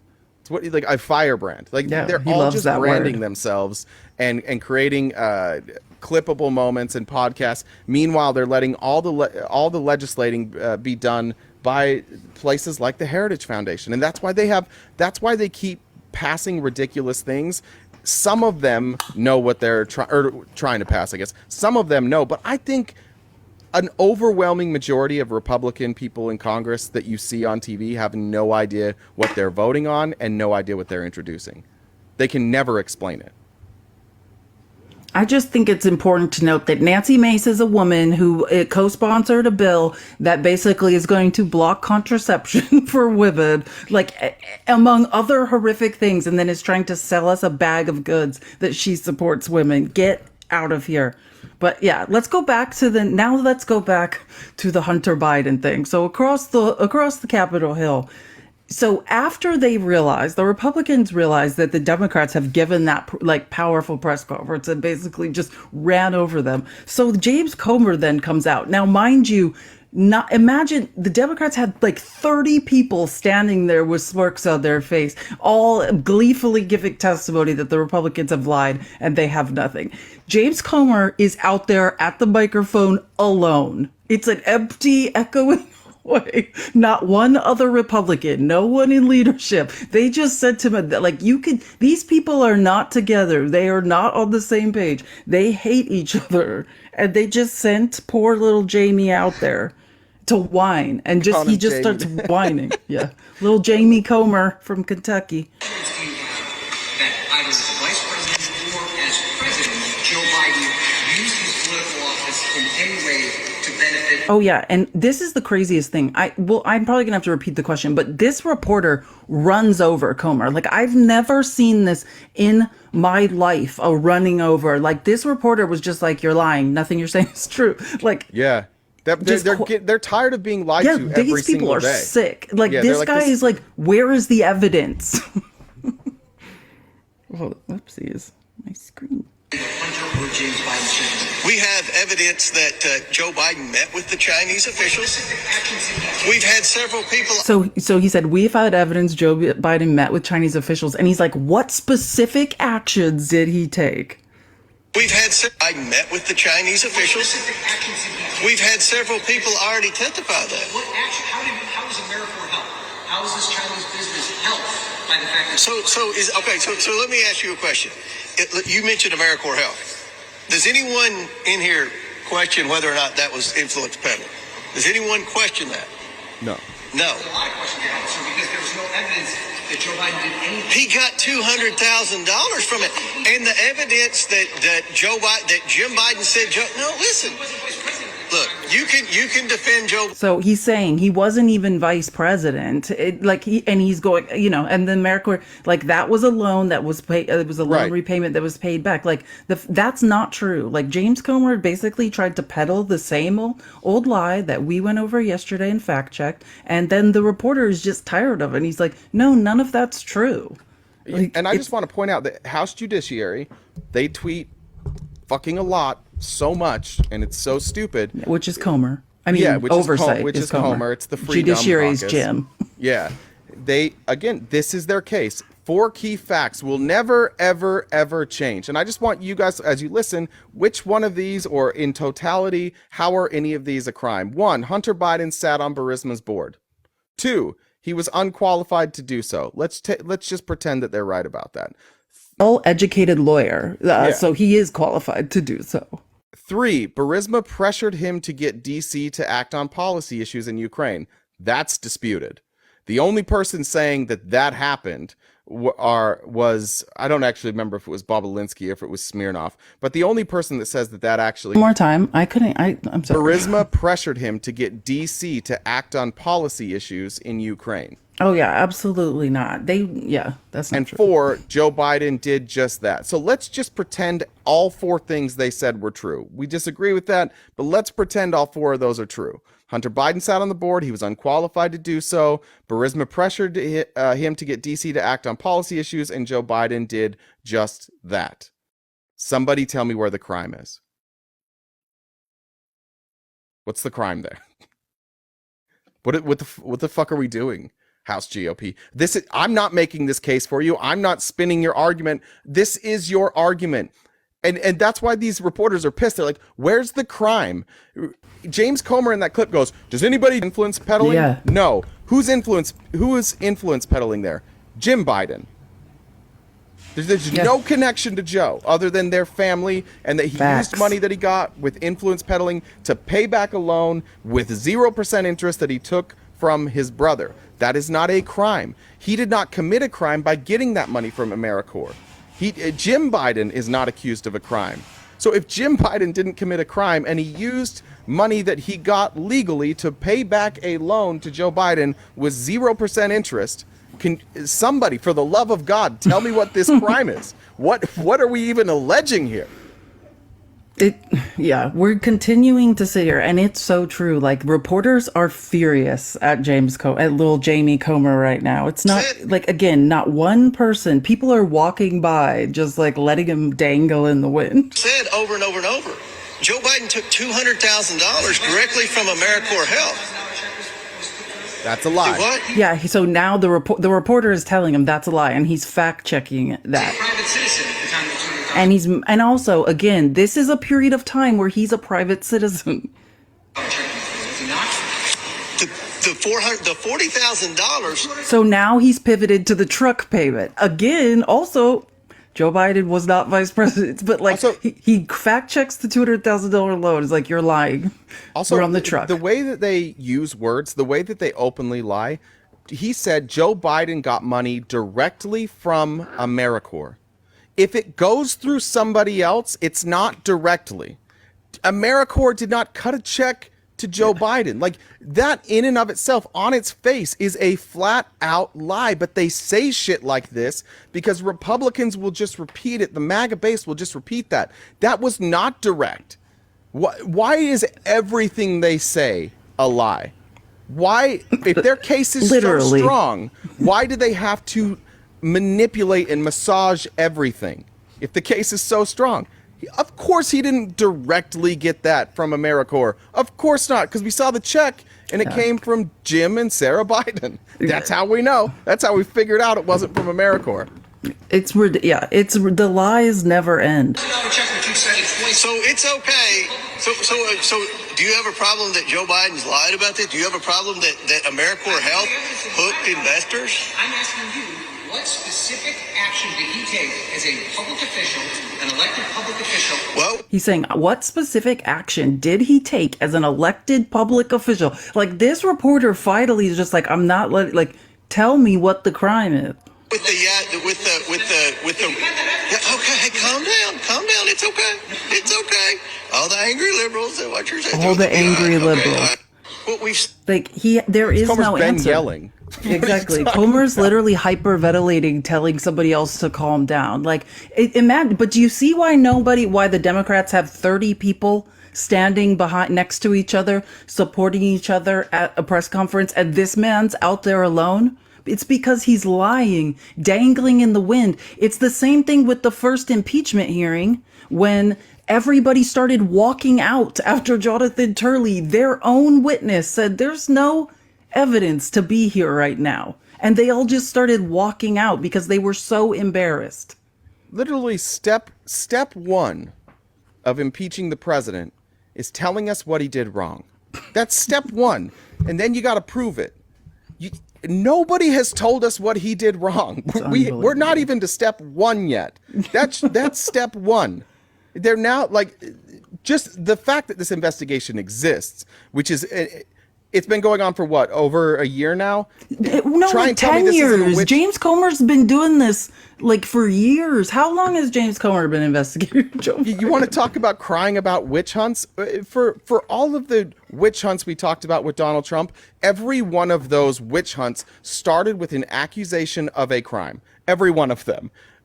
Republicans are like, we are going to dig through everybody's life and try and come up with things that are crimes. And then when they couldn't find anything that was a crime, now they have to resort to things like influence peddling, right? They're like, oh, well, there's influence peddling by somebody in the family. Now, did that influence peddling work? We have no evidence of that. Okay. Still no crime. Like, this is the most backwards, dumb argument. And look, I feel bad for the Republicans that this is what you guys have to show up and defend every day.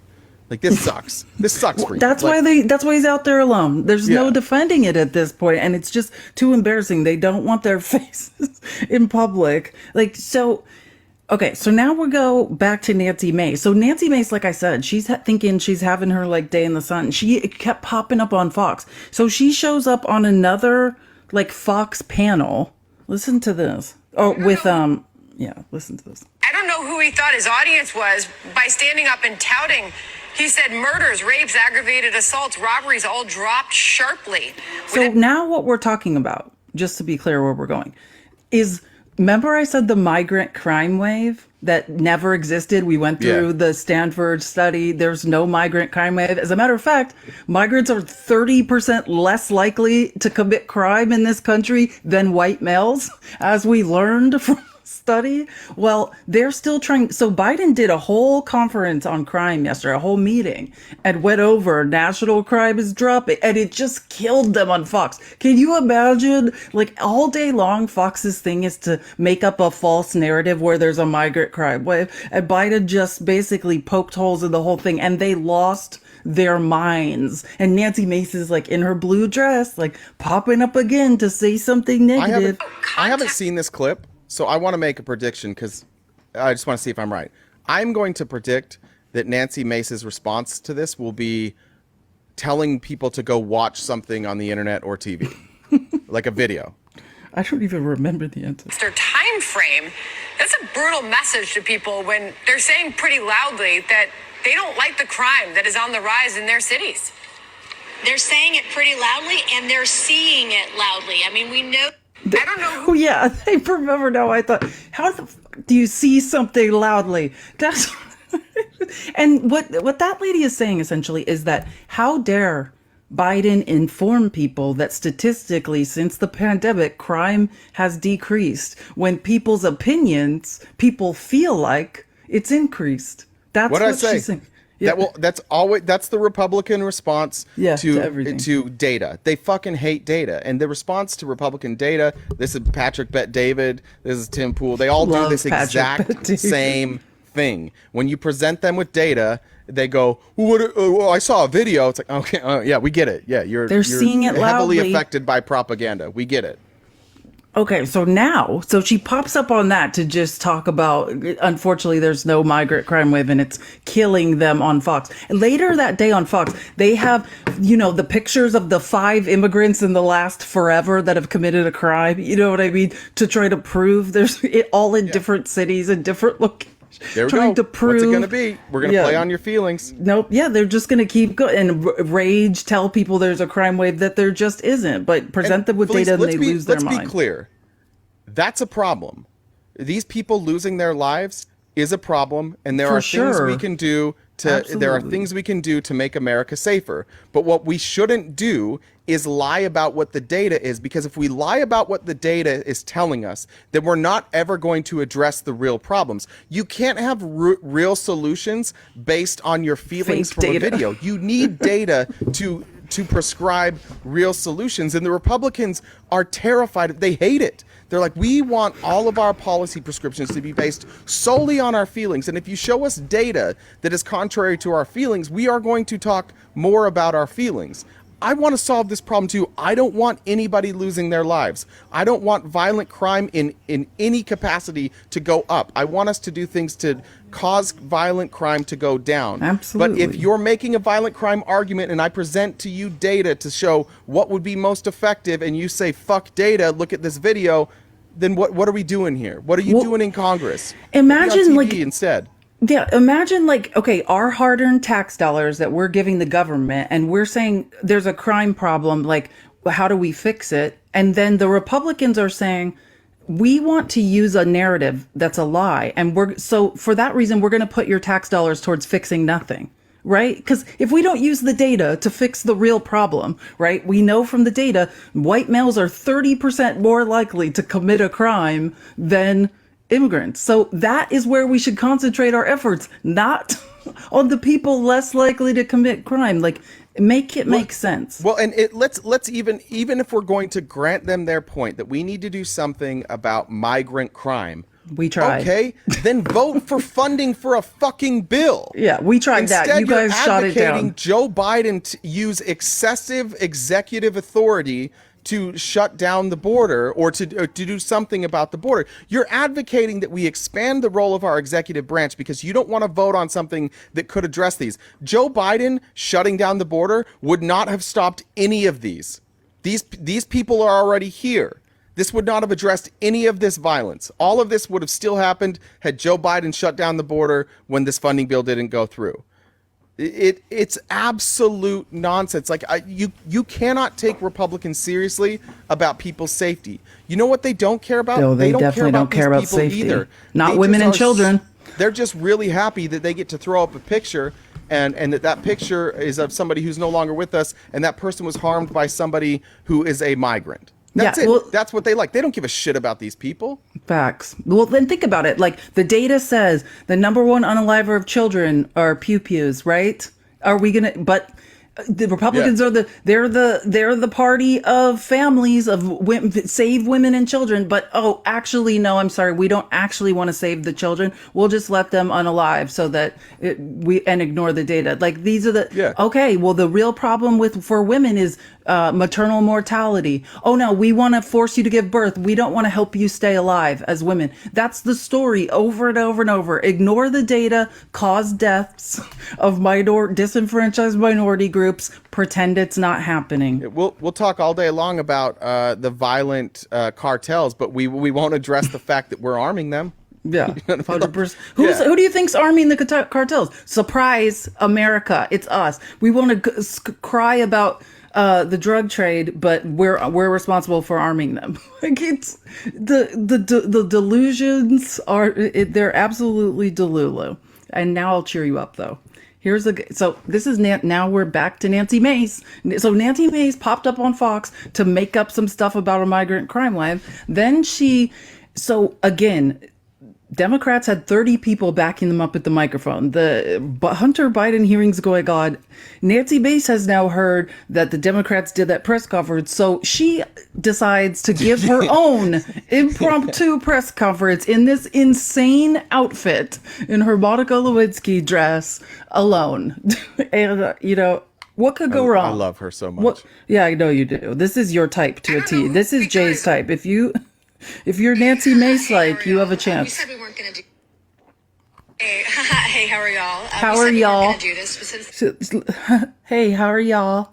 Hey, how are y'all? We said we weren't going to do this, but since the left came to the microphone in the middle of the deposition, that I'm going to do the same thing this morning. The two things I'm going to say this morning so far in the first hour is that Hunter Biden is being defiant and also dishonest. And his testimony, some of it, is in direct conflict with other witnesses. And so the transcript. With other witnesses. Was that the Chinese spy? Was it the Chinese spy? Or was it the arms dealer? Like, we can't remember. Yeah, in order for you, Nancy Mace, to say that he's being dishonest, you're going to have to prove that, and you can't, because all you have is testimony from people who are either a Chinese spy or a Russian spy or somebody who's just been caught lying. Like, this again, Republicans use this type of hyperbolic language. If Nancy Mace was telling the truth, she would come out and she would say, Hunter Biden is not giving us the same testimony that Tony Bobolinsky and Smirnov gave us. And we have no evidence that he's lying, but somebody here is not telling the truth. That would be honest. But she can't, she has to frame Hunter Biden as a liar. Why? Far more people are confirming what Hunter Biden says than people who are not confirming it. And the only ones not confirming it are criminals. It's so strange. GOP, give me a fucking break. For real. Some of it is in direct conflict with other witnesses. And so the transcripts will be out. I won't go into detail. You'll be able to see it for yourself. Oh, I won't go into detail because I also won't read them and don't know what I'm talking about right now. I actually heard someone just say this and I ran out to the microphone to repeat it so I could have another moment on Fox TV. But it's no surprise, it's no shock that he is being that way. And in some cases, he doesn't recall. He said that multiple times this morning, which again is not. Again, the number one way you're coached in a deposition to respond is I don't recall. You're supposed to say that. Shocker either, but defiant and dishonest would be the way that I would describe his testimony so far in the first hour. Is he pleading the fifth? No, he's not done that. She asked if he's pleading the fifth. Yet, but I would tell you that his testimony. He is not pleading the fifth. Do you understand that? He has nothing to hide. He's answering questions. He is in direct conflict with other witnesses that so far the Oversight Committee has interviewed. Which witnesses are they in direct conflict? You'll read the transcript. I'm not going to go into details because we agreed that we would not do that in the middle of the deposition. So once the transcript is out, I'm happy to talk about it. I can't tell you any specific details because they're bullshit. Because I'm talking about Alex Smirnov, a known Russian spy, and and I can't say that out loud. That's what she's saying. I just saw the boots, by the way. Oh, did you see them? That's horrific. You guys you don't understand the boots. They're like tan. Knee, over the knee, brown suede. They're like baggy. The dress is 6 inches above the knee. It looks like you could fit a foot-long sub in each boot with plenty of room to spare. Horrible boots. Horrible. Maybe boots. she's doing DoorDash on the side, and that's I don't want to judge her. Yeah, whatever. I mean, she's setting women back. Whatever, Nancy Mace. So yeah, now here, Chip, just to give you an idea, all of the Republicans then start appearing on Fox and whining because the Democrats did that press conference. My colleagues, by the way, are breaking House rules, not just some rules we set up for this deposition. United States House of Representatives rules by getting into the specifics and talking about specific questions during the deposition. They're mad because the Democrats said the truth, that there's no evidence. They actually weren't talking about specific things, but that became how they cried the rest of the day. So let me to wrap up the Nancy Mace stuff, because I'm trying to think of any specifics. I couldn't think of any specifics. They didn't say any. They were just mad about the press conference because they said there's nothing. The minute the Democrats realized that this was complete BS and Hunter didn't have a different story to tell and was going to back up everything that they were saying, they came out and said it. Did James Comer not go into specifics? Oh, he did, and they all did. He was Yes, talking that's about what I was going AmeriCorps. to He's get to. talking about two different loan values. Yeah, only one person got into specifics. It was Comer. It was Comer. And later in the day, just to wrap up how out of her mind Nancy Mace is, Nancy Mace randomly quickly appears. Now, notice in the press conference we just heard, like, she doesn't say this at all, but then she appears on Jesse Waters' show later in the day with a news story that is going to drive everyone insane. I'm sorry in advance. I don't think I've seen it yet. Oh God, it's just so Lowell was certainly like the narcissistic traits of this woman. Lowell was certainly obnoxious in the hearing today. He needed basic definitions of basic words, I guess, as a stall tactic. But interestingly, Hunter Biden, one of the first things he did after the first hour of the hearing is he made a beeline in my direction to shake my hand and tell me face to face that he is not the evil man I portray him to be. And so my response, Jesse, was that, no, he was being defiant and being dishonest in his testimony. And I told Hold on, there's another one. Just let's play this one that we can talk. Contradicted people today. All right, so Congresswoman, you're saying there was a break in the deposition. Yeah. And Hunter Biden stands up in front of everybody and walks right over to Nancy Mace. Correct. And tries to schmooze you. I guess he thinks he's a smooth talker. He was way overconfident today. He and Abby Lowell were patting each other on the back. But yeah, that's his lawyer. first thing he did. Wait a second, Congresswoman. Does he like shake your hand? Does he say, "Hey, listen, Mace, come on, I'm a good guy"? Like, what does he say? No, he stuck his hand right out and shook my hand and looked me in the eye to tell me he was not evil. And my response was he was defiant and dishonest today throughout his testimony. No one thinks he's evil. We just think he's crooked, and so is his father. Correct. All right, so. I can't even, I know, so many feelings about her. But so just imagine, I just want to make the point that press con, when she came out and said what she said at the microphone alone earlier in the day, that was after the first break in the deposition. Right. And she never told this story. So I'm just sharing, like, why didn't you say that in the first place, weirdo? Also, what's the story? Yeah, the story is that Hunter Biden, she's trying to point out that he singled her out. Like, if you want to get Freudian with it, Nancy Mace has a crush on Hunter Biden, is what we just learned. Look, maybe he's interested. And now that makes you more interested because she probably dates liberal. You could save her, is why I like really wanted to show you. Same line if she her. likes Hunter, she'll like you. Yeah. This could all be happening for you. I'm gonna get her office number. You know that one of Nancy Mace's problems, she's like Marianne Williamson reincarnate. You know, she can't keep a worker in her office. Like, it's known that like no Capitol Hill employees will work for her. Like, she can't get anybody because she apparently, which this will work for you probably, you should go to work for her. She talks about sex all the time, makes people feel inappropriate, tells them personal details of her sex life. Like, I don't like that at all. Yells at people. Yeah, treats them so badly. Did you say you had the office number? Did you have? Yeah, I'll get it to you. I know, for real. We should call her because she has some openings. We could probably both work for her. She needs help. She needs somebody to read. I don't want you competing. I don't want to have to compete against you. Okay, yeah. No, for sure. That's so true. We should never compete against each other. It's like mutually assured destruction. That is I think I've started being happier in my life since I just realized, like, there's no point in arguing with you. It's like arguing with myself. You know what? It's an unproductive endeavor. But can you believe that Nancy Mace went on Jesse Waters' show to be like, he likes me, he singled me out. Like, you look desperate, girl. Like, somebody's reeking of desperation, and it's not him. Let me read some comments real quick. From Renee, Al Bundy was the greatest father figure we ever had. Come to find out many decades later. Facts. We do love Al Bundy. It was an honest show. He was so miserable. Alan F. Mary Banish, Sean Hannity, Bill O'Reilly, or Alex Jones. This cat. I'm going to... again, Bill O'Reilly, Sean Hannity, Alex Jones. Okay, this is an easy one for me. I recently learned Bill O'Reilly is still doing alive. News. Yeah. I thought he was gone. This is easy for me. Sean Hannity is getting banished because he's relevant. The other two aren't that relevant anymore. Bill O'Reilly's getting the ring because he's got the money. and Alex Jones. Oh yeah. The thing about Alex Jones is we could pull off a one night with Alex Jones because I know he's got the supplements for it. He's got something that can make it possible for me. So wait, I'm gonna banish Alex because of the Sandy Hook stuff. I cannot deal with what he did to those Sandy Hook families. Like I don't think is sorry. Like in any way. Like he's learned no lessons, 0 lessons. That man.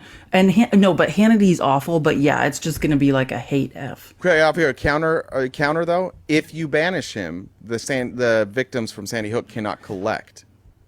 Oh, yeah, that's a good point. Okay, then never mind. Yeah, you're right. Because Hannity does need to go. I don't want him to be banished. He needs to leave Florida. He doesn't get to just hang out in Florida with Trump. His show is getting more annoying he's at the border today with Trump. Like, where Trump will gaslight us all into pretend like he didn't kill the border deal. Like, today will be... Some riveting, it'll be a riveting show from Hannity tonight, full of facts and figures and not nonsense. Yeah, the insults to our intelligence are going to be never ending. Guys, tap the screen. Let's get to 180K. We're almost there. Keep tapping the screen. Invite Republicans. Share the live. We have some good stuff here. Guess who? I think soon to be one of my favorite people in Congress, Tom Suozzi, was sworn in yesterday. This man is a force. Like, he should be on the oversight. Let's get him on the oversight committee. This man has some things to say. And we need to let him say them. Listen to this speech he gave after being sworn in. He was just standing there while the Democrats were seething, calling them out left and right.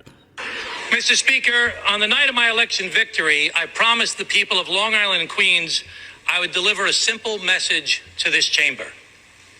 Wake up. The people are sick and tired of the finger pointing and the petty partisan bickering.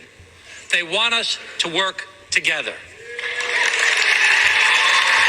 And the Republicans are sitting there with their arms folded like toddlers, not clapping. We don't do that here.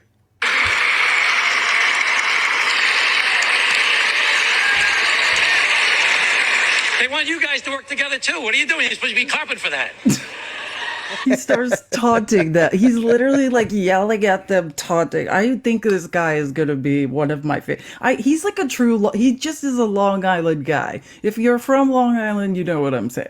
Tom Suozzi, he's much needed. We need some more loud New Yorkers in Congress yelling the truth. Months, I've talked with Democrats, Republicans, and independents, and they all ask the same thing. What about me? What are you doing for me? Enough with the theater and the drama. Enough with the hyperbole and the histrionics. Enough with the shutdowns and the put-downs. The people aren't paying us to make things worse.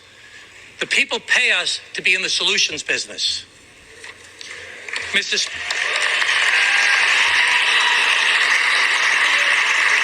He was getting a lot of clapping from Republicans after a while. I don't think they wanted to like it, but the moderates were having it. But Mr. Speaker, after my recent election, you said something I must gently take exception to. Yes, this is awesome. You said Tom Suozzi ran like a Republican. Now, I know you meant that as a compliment.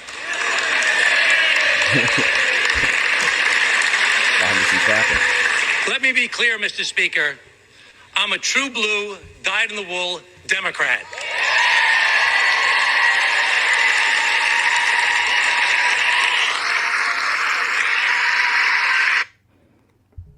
This is awesome. My bipartisan Senate bill doesn't have everything I wanted. I believe that Dreamers and TPS recipients should be granted a pathway to citizenship.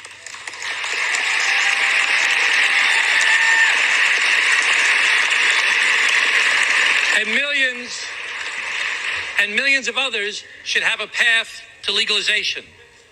But I will support a bipartisan compromise, because to not do so will keep the border open, will endanger peace in Israel, and will empower Vladimir Putin. I know compromise is hard in this town, Mr. Speaker, but bring a bipartisan compromise to the floor, and I guarantee it will pass.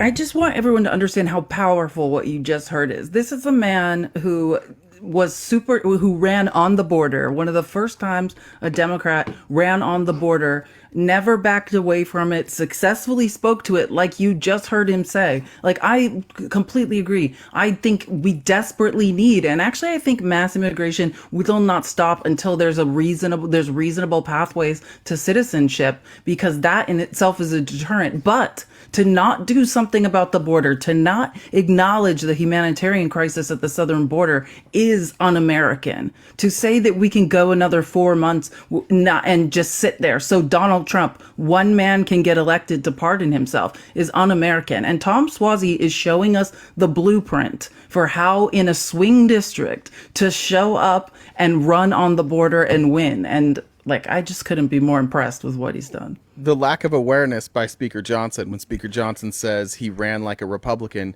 No, you had a Republican. The Republican ran like a Republican because they ran on MAGA and they lost. When you say somebody ran like a Republican because they ran on a sensible and bipartisan border strategy, that's not a Republican. That's not what Republicans are running like. You guys are running like Donald Trump's sycophants. That's why you lost the fucking election, Mike Johnson. The lack of awareness on all these people are like, yeah, well, this guy just took like our good ideas and ran on those. He didn't run on any of our shitty ones, and that's why he won. Yeah, exactly. That's why you keep losing, because your ideas are shitty. It's unbelievable. The best idea you had was the bipartisan border bill, and you guys turned your back on it and said, this isn't us. Like, they've at every turn. What did they say? What is it called? Ballistic podiatry. Remember that? That's right, yeah. Shooting themselves in the foot. Ballistic podiatry at every turn. These people cannot stop. Self-inflicted wounds. That's the problem with the GOP. We don't need to hurt them. They hurt themselves, and then we just point it out. It's just our job to be like, look at these idiots hurting themselves. It's brutal for Republicans, and I feel bad for those who are on here that have to debate on the Republican side every time, because everybody in your leadership group is an idiot. Like, every one of them. And I don't mean that, like, sometimes we say somebody's an idiot because they have opinions that are different than ours. No, they're idiot because they don't know what's going on. They don't know how to effectively legislate. They don't know how to effectively message. They don't understand the data that they're seeing that's saying America's like pass on MAGA, and they're just doubling down. I feel bad. And then you also have to get your talking points from them, and their talking points also stupid. They're all stupid. This is what happens when you let Donald Trump, like, your sycophancy to Donald Trump, be the number one, the only reason that you get in power in the Republican Party. You are elevated based on your loyalty to Donald Trump. And people who pledge extreme loyalty and undying loyalty are not bright people. Those are people who don't think for themselves and want to be led. So they act like they're strong. They use tough words, but they're sitting around like baby birds that I'm not going to do, and just wait for Donald Trump to say the next dumb fucking thing. And then they'll go out and they'll spin that in their own words and look stupid. I feel bad for Republicans. It's not fair at this point. As somebody who likes to debate, I don't think it's very fair anymore. I think that you guys deserve a better something to argue, like a better platform to argue. Yeah, and I feel bad for women and minorities, but yeah, it's getting tough. It's a tough crowd. You have no facts to debate with. That is so true. So next thing we should go to in the House or in the Senate, I just want to play Tammy Duckworth. This is what the bill she brought, that required unanimous consent to protect IVF. And then the first clip is her talking about it. And then the second clip is the Mississippi senator, I can't remember her name. I'll think of it or I'll Google it. I'll find it. Yeah. And her objecting in real time. It's just women letting down women in the Senate. Cindy Hyde-Smith. Yes, there, Hyde-Smith. God, that woman. Ugh. That's the kind of extremism we're talking about here. That's the level of cruelty that we're facing. That's the kind of future we're fighting to prevent, where frozen embryos have more rights than the women who would carry them. Let's be clear. That's so important too. That is what they're literally saying. Frozen embryos have more personhood rights. We are just the vessel that are made to produce these children, to incubate children. We as the incubators don't have the same rights as the embryo. That is terrifying. Right. Yes, and Tammy Duckworth is an amazing veteran, a senator from Illinois, and a force to be reckoned with. This woman is one of the most impressive senators. That's awesome. Jamal said he served with Tammy in Iraq. That's cool. Yeah, that's really cool. What led to this moment? The overturning of Roe is what made last week's ruling even possible, as it stripped women of a constitutional right, transferring the power to decide whether or when to start families from us to politicians in state houses across the country. Donald Trump is the one who brags about taking down Roe v. Wade. Donald Trump is the one who acts as if that's something to be proud of. So while it may now be convenient for him to claim that he had nothing to do with what happened in Alabama, we know the truth. IVF is at risk because of him. He is to blame, him and every other GOP official who shamelessly kisses his ring. Oh, so sorry. That's basically, sorry. Every word they say that they care more about protecting his poll numbers than protecting Americans' freedoms.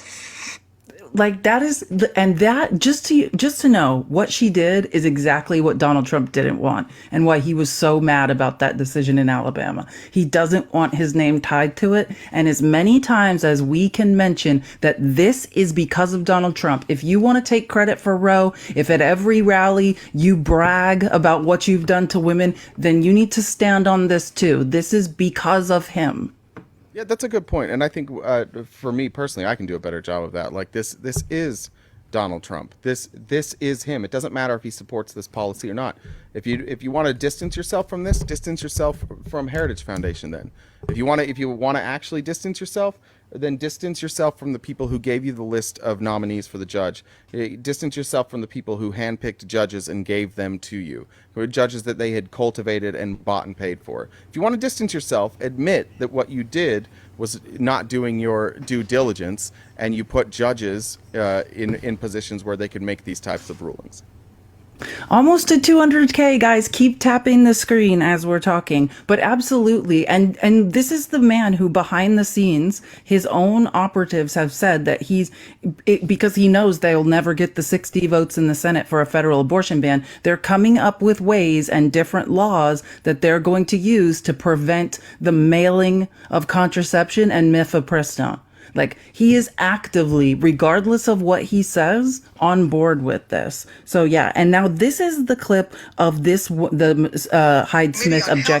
Hyde Smith objecting in real time to kill the bill. Committee on Health, Education, Labor, and Pensions be discharged from further consideration of S 3612, and the Senate proceed to its immediate consideration. Further, that the bill be read a third time and passed, and the motion to reconsider be considered made and laid upon the table. Is there objection? Reserving the right to object. The senator from Mississippi.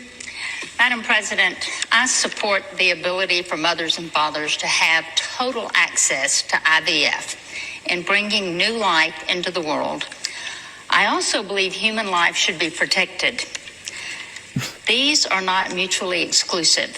Let's be clear about what the Alabama case is about. This was a case brought by families whose human embryos were killed when an unauthorized individual walked into the fertility clinic through an unsecured door, removed several human embryos, and dropped them, causing their deaths. The court's holding in favor of the parents found that these frozen human embryos are children under Alabama law. It did not ban IVF, nor has any state banned IVF. The bill before us today is a vast overreach that is full of poison pills that go way too far beyond ensuring legal access to IVF.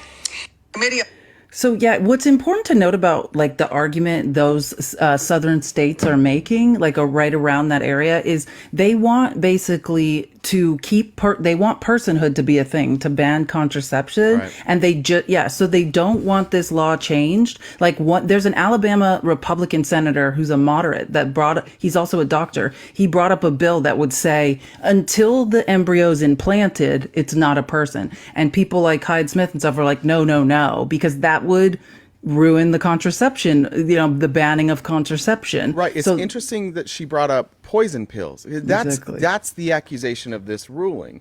And people know what the ruling is. We're worried about the consequences of what that means. And when you look at the plan from the Heritage Foundation, this is all part of it. Like, you have to establish that the embryo is a person before you can ban all these other things. This is the poison pill. So it's interesting she used that, because that's they're always projecting why this exists. That's why this ruling exists.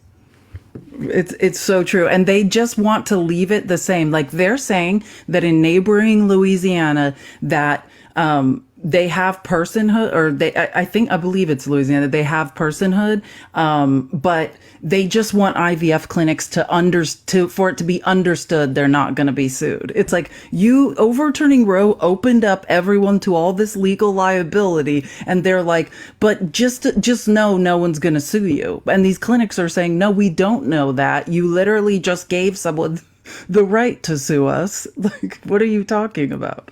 Leah makes a good point. These embryos were not baptized, so did they go to heaven? When she's like, and drop them on the floor. It's like, they're going to start baptizing embryos. They're going to have. The Mormon Church already probably is doing that. The Mormon Church is they've probably been doing embryo baptizing, for sealing them in the temple for a while now. You could probably seal your embryos. You better get on that, Jay.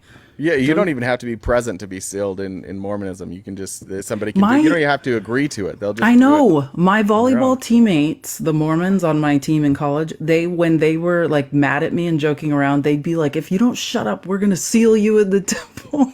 So you'll have to live on my planet. I'm like, no. Yeah, you're there. They used to always make fun of me and say they were going to do that to me, which is like, and I would be like frantic, because you're right. You don't need permission, just so you guys know, for a Mormon to like seal you in the temple and make you live on their planet for all eternity. Have you seen the videos of the moms taking their embryos around town? Is that a real? I have not. Please tell me no. Is this like a funny? That sounds hilarious, but they should, like, in a stroller, in an embryo stroller. It's like a dry ice container, like keeping it cold. Like, I hope that's what needs to be happening. We should all be doing things like that now. Oh my gosh, I'm going to make you guys laugh. This is good. Now it's time for the whiny Trump video. You know how like Trump puts out these Agenda 47 videos, which are just his Project 2025 videos? And sometimes they are like videos that actually are mirroring Project 2025 policy, and he'll yell about scary, putting people in camps or whatever it is that day. Well, then there's the other type of video where you could just tell Trump is so bothered, and he's literally in real time having a meltdown, and he's like, turn on the camera, and starts crying about something. Well, it's one of those. I put this video up on TikTok yesterday, and I just added a bunch of baby crying noises to it, but I want you to notice that their editing team isn't very good, and this video starts with Donald saying 3. Like, he goes 1, 2, 3, and they didn't cut out the 3. Like, that's how bad they are at this. But so you'll hear I might have cut it out, 3. because I cut them. I might cut it out. He went on. He went on a very poorly rated show last night, and he talked about Donald Trump and his wife. I don't know the name of my wife. Okay, so again, Donald Trump is now having a meltdown. Like I told you, Fox created a whole day of news coverage because they were so enraged that Biden was so funny on Seth Meyers' show. This is, again, about the ice cream. This is about Biden being funny. He just made a couple jokes about Trump, and Trump is furious that he landed jokes against him, and this is his response. And the joke is, that he didn't remember the name of his wife. Like, Which it is not a joke. It's serious. Nobody thinks that Donald Trump doesn't know the name of his wife, but like, when you spend your entire existence is just pointing out times when Joe Biden misspoke, be prepared when you misspeak or when your sentence doesn't make any sense and it sounds like you're calling your wife Mercedes. Be prepared to get made fun of. You like this. You had it coming. But and also think about it. This is a man who has been attacking Nikki Haley relentlessly, saying, "Where's her husband?" Nobody has seen. Melania wouldn't get it ride in the same car to her mother's funeral with Donald Trump. You don't get to say, "Where's Nikki Haley's husband?" when nobody can find your wife and you're calling her Mercedes.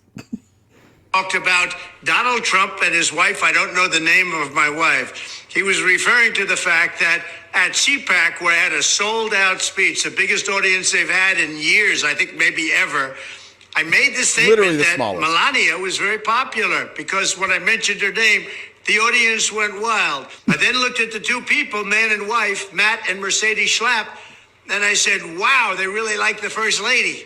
So this got taken as the fact that I thought Mercedes was the First Lady. It has nothing to do with that.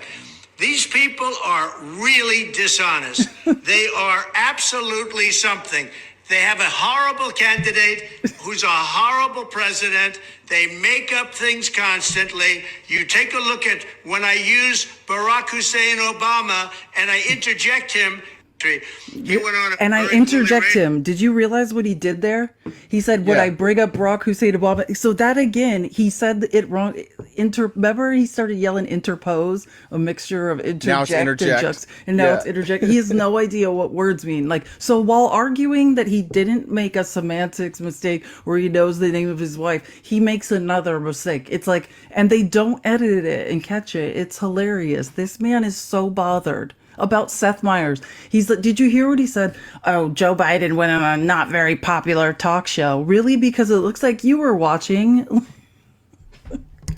Do you remember early on, early in Trump's presidency, and he kept misspeaking, and it was kind of like during the rise of QAnon, where they started pretending that him misspeaking was on purpose. Oh, and then he started rolling with that, like kafefi.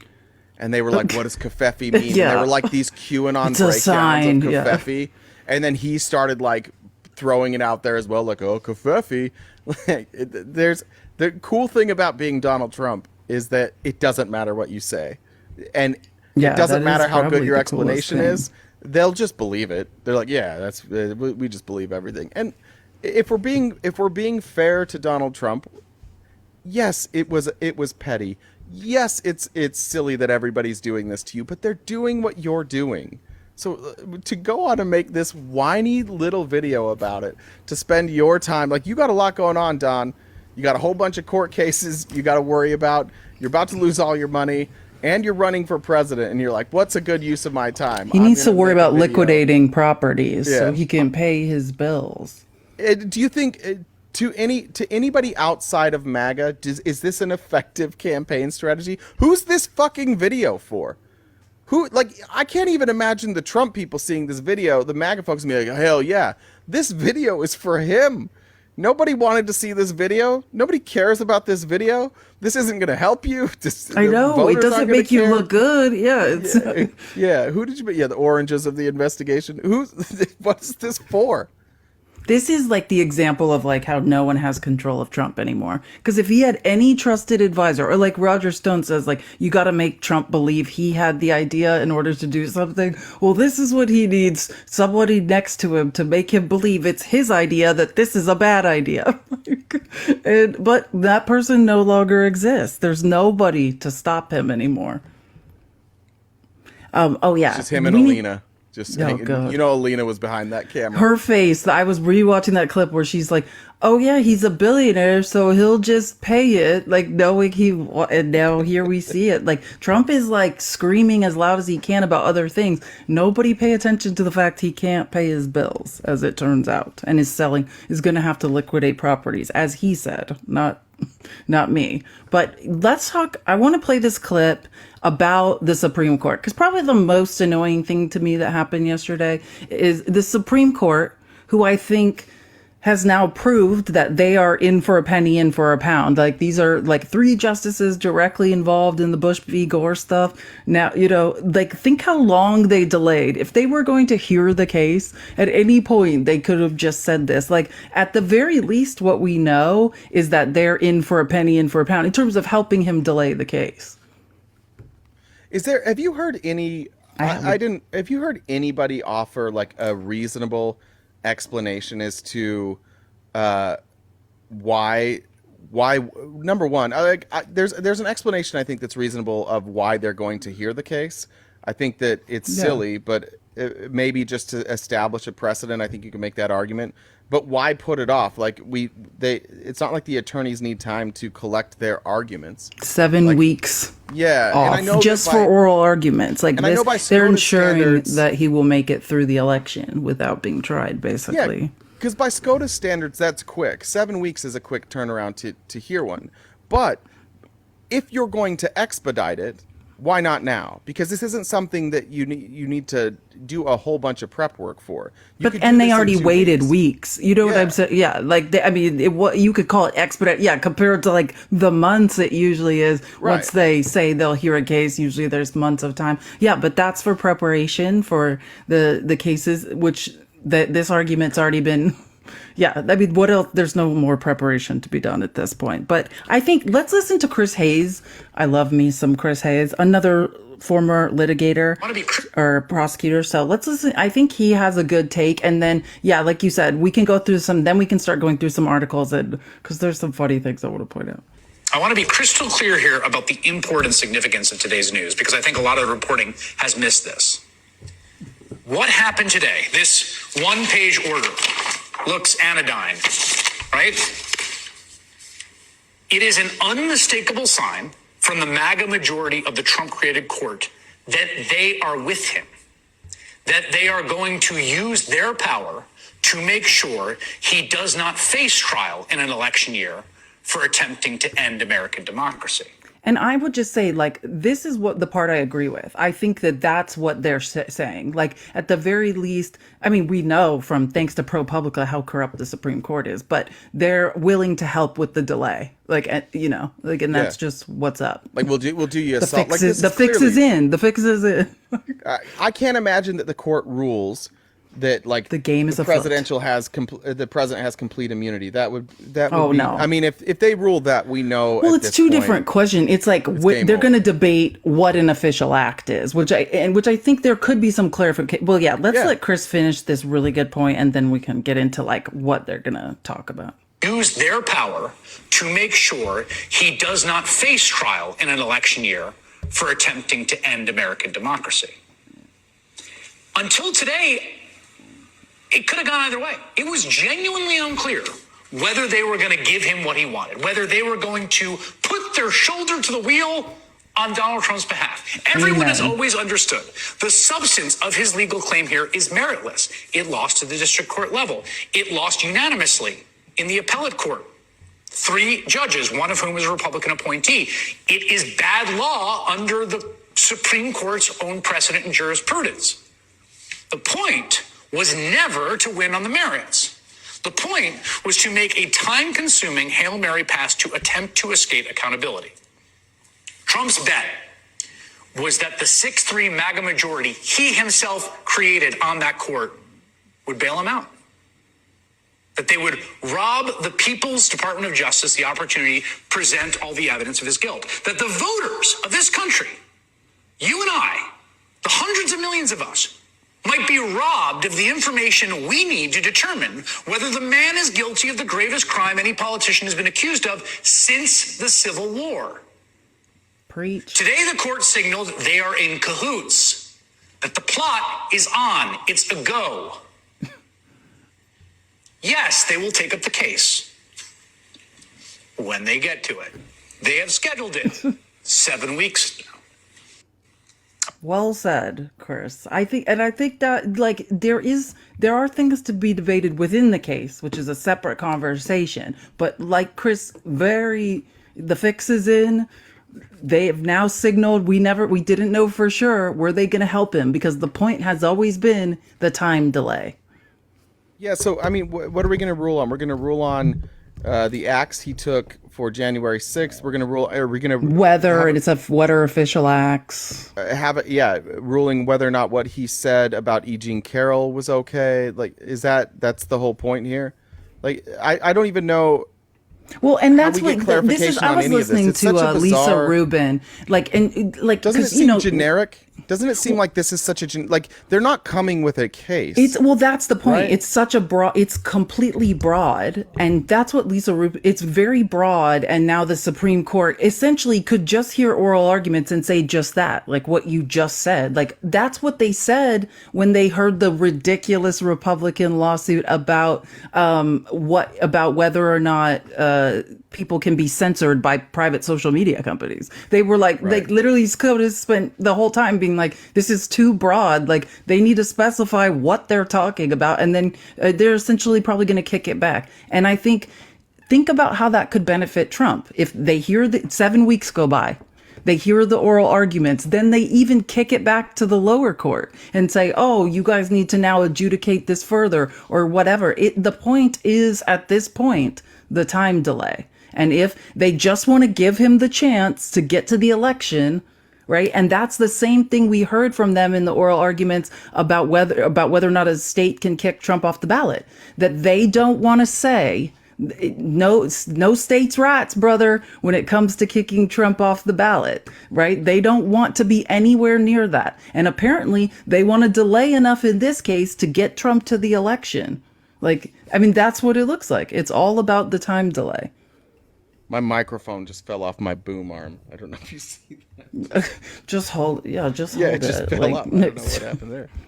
There we go. Now we're back on. I was fiddling with it too much. Yeah, I don't know. This isn't an area that I'm an expert in, but to me, it's just like every case we see from the Supreme Court is something specific. It's a specific argument that's made its way through. This is so generic. It's just... whatever you want to say. Like, I don't know if you want to say the fix is in, but I would ask a Republican just to give me a different argument, a more compelling argument, other than like these guys are doing Trump a solid. Make me a good argument for why this case needs to be heard in front of the Supreme Court right now. I haven't heard a compelling argument for it.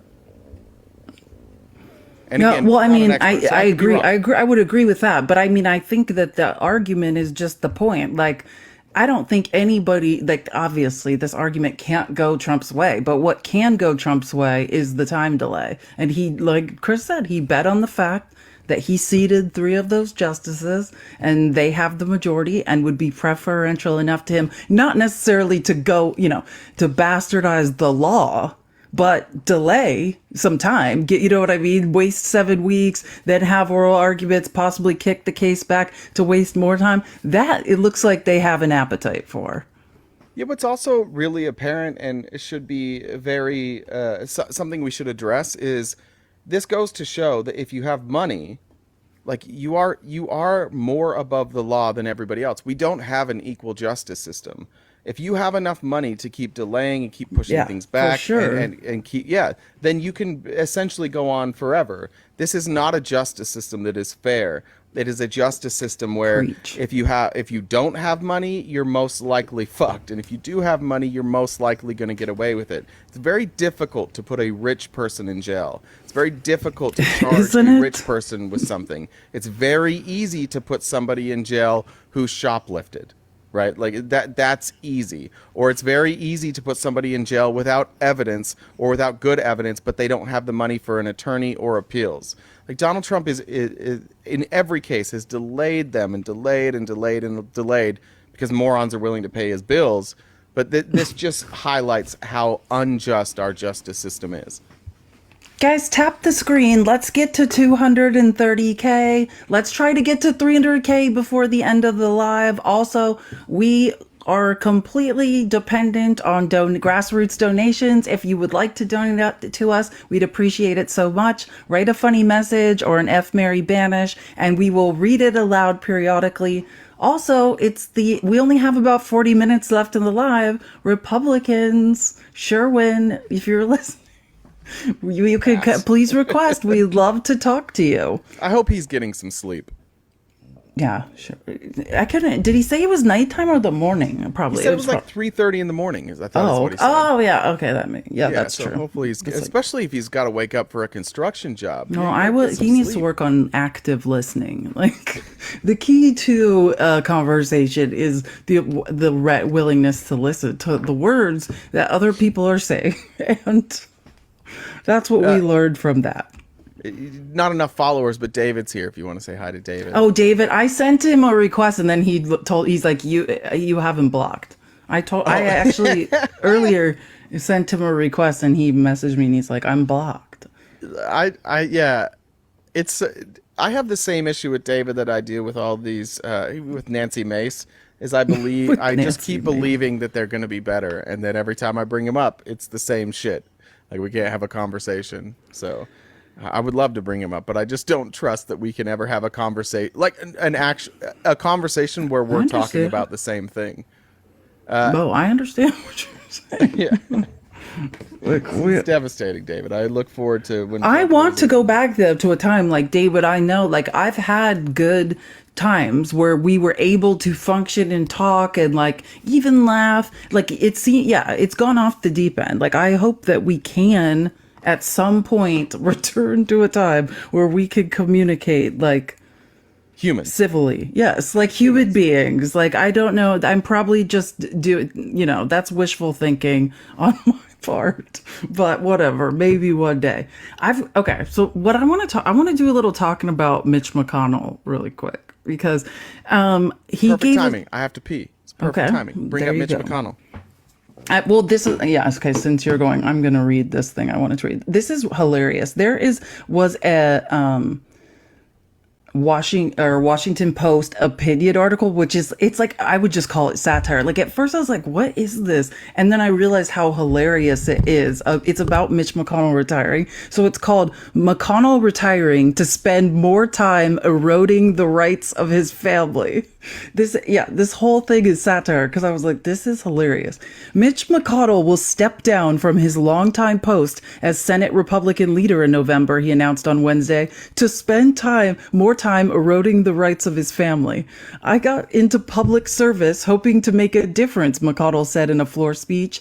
And I did. A negative difference. Things are objectively worse now, thanks to me. Knowing that, I can retire from this role.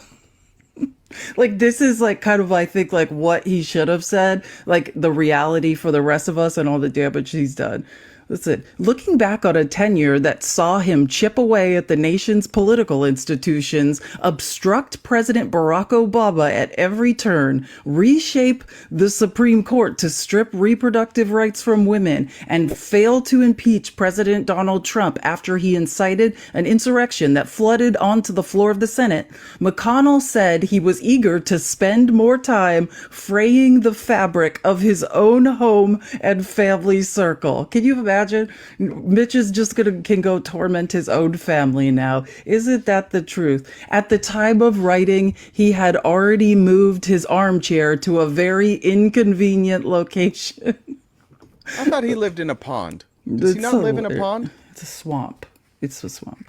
For 2 decades, McConnell said, obstruction has been my passion. Just because I will no longer be Senate Minority Leader does not mean that I won't get to keep doing what I love. McConnell gestured broadly at the country and said he was eager to turn his destructive gaze from public institutions to private ones. Family dinner, board game nights, sitting quietly on the couch reading a book. These seemed sturdy, he noted, but so did the Senate when I got there, and now look at it. As I look at it, you can't spell monopoly without N-O. I just needed to read this. I was thinking all day, is anyone going to acknowledge the absolute havoc and destruction this man wreaked upon this country? Well, this person that wrote this article did. Listen to this. He turned it into a sport for sure. Maybe didn't turn it into, but he perfected politics as a sport. Oh, for sure. For sure. Okay. In retirement, McConnell eagerly anticipates standing in the middle of pickleball courts with his arms folded while people try to play around him, digging up his neighbors' gardens and unplugging the pottery wheels of people trying to learn ceramics. It won't be the same without the heady rush of power to devastate millions of human lives, McConnell sighed, but it will be nice to be able to keep a hand in all the same. Like, this is her name's like Alexander Petrie that wrote this. Like, just if you need to just laugh because McConnell has wreaked so much destruction in your life, like, you have to laugh so you don't cry, like, this is the article for you. McConnell noted that he had already been offered a number of positions in the private sector for once he finishes his regular term in January 2027. This is like the positions he's been offered. As a disembodied evil eye presiding over a blighted land, sitting in a lifeguard chair peacefully while people struggle and call for help, or just parked on an expressway at rush hour in the path of emergency vehicles. But the leader said he would be happy simply going on neighborhood walks with loved ones, throwing passing children's ice creams onto the ground, and turning over turtles the wrong way. Turning over turtles the wrong way. Despite McConnell's years of dedicated service catering to Republicans' worst impulses and making it possible for them to do the bad things they had been trying to do, many in the party responded to the news of the departure by spitting in the outgoing leader's eye and saying good riddance. McConnell shrugged. Quote, "This is all they know how to do anymore. You're welcome." To those concerned about his departure, McConnell said not to worry. "The best part of my legacy? The guarantee that my successors will almost certainly be even worse." Yay! Like, I just don't think there was any truer article I've ever read on Mitch the Turtle McConnell. He would turn a turtle upside down and let it struggle. Incredible. Let's add to that. Jack has some things to say. Jack would like to tell us that his toilet had a wooden shoe in it this morning. It was clogged. A wooden shoe. It was clogged. I love that. That is hilarious. I love corny, weird jokes. Like, I do. I think this is the one for you. This is your kind of joke. What is blue and not very heavy? What? Light blue.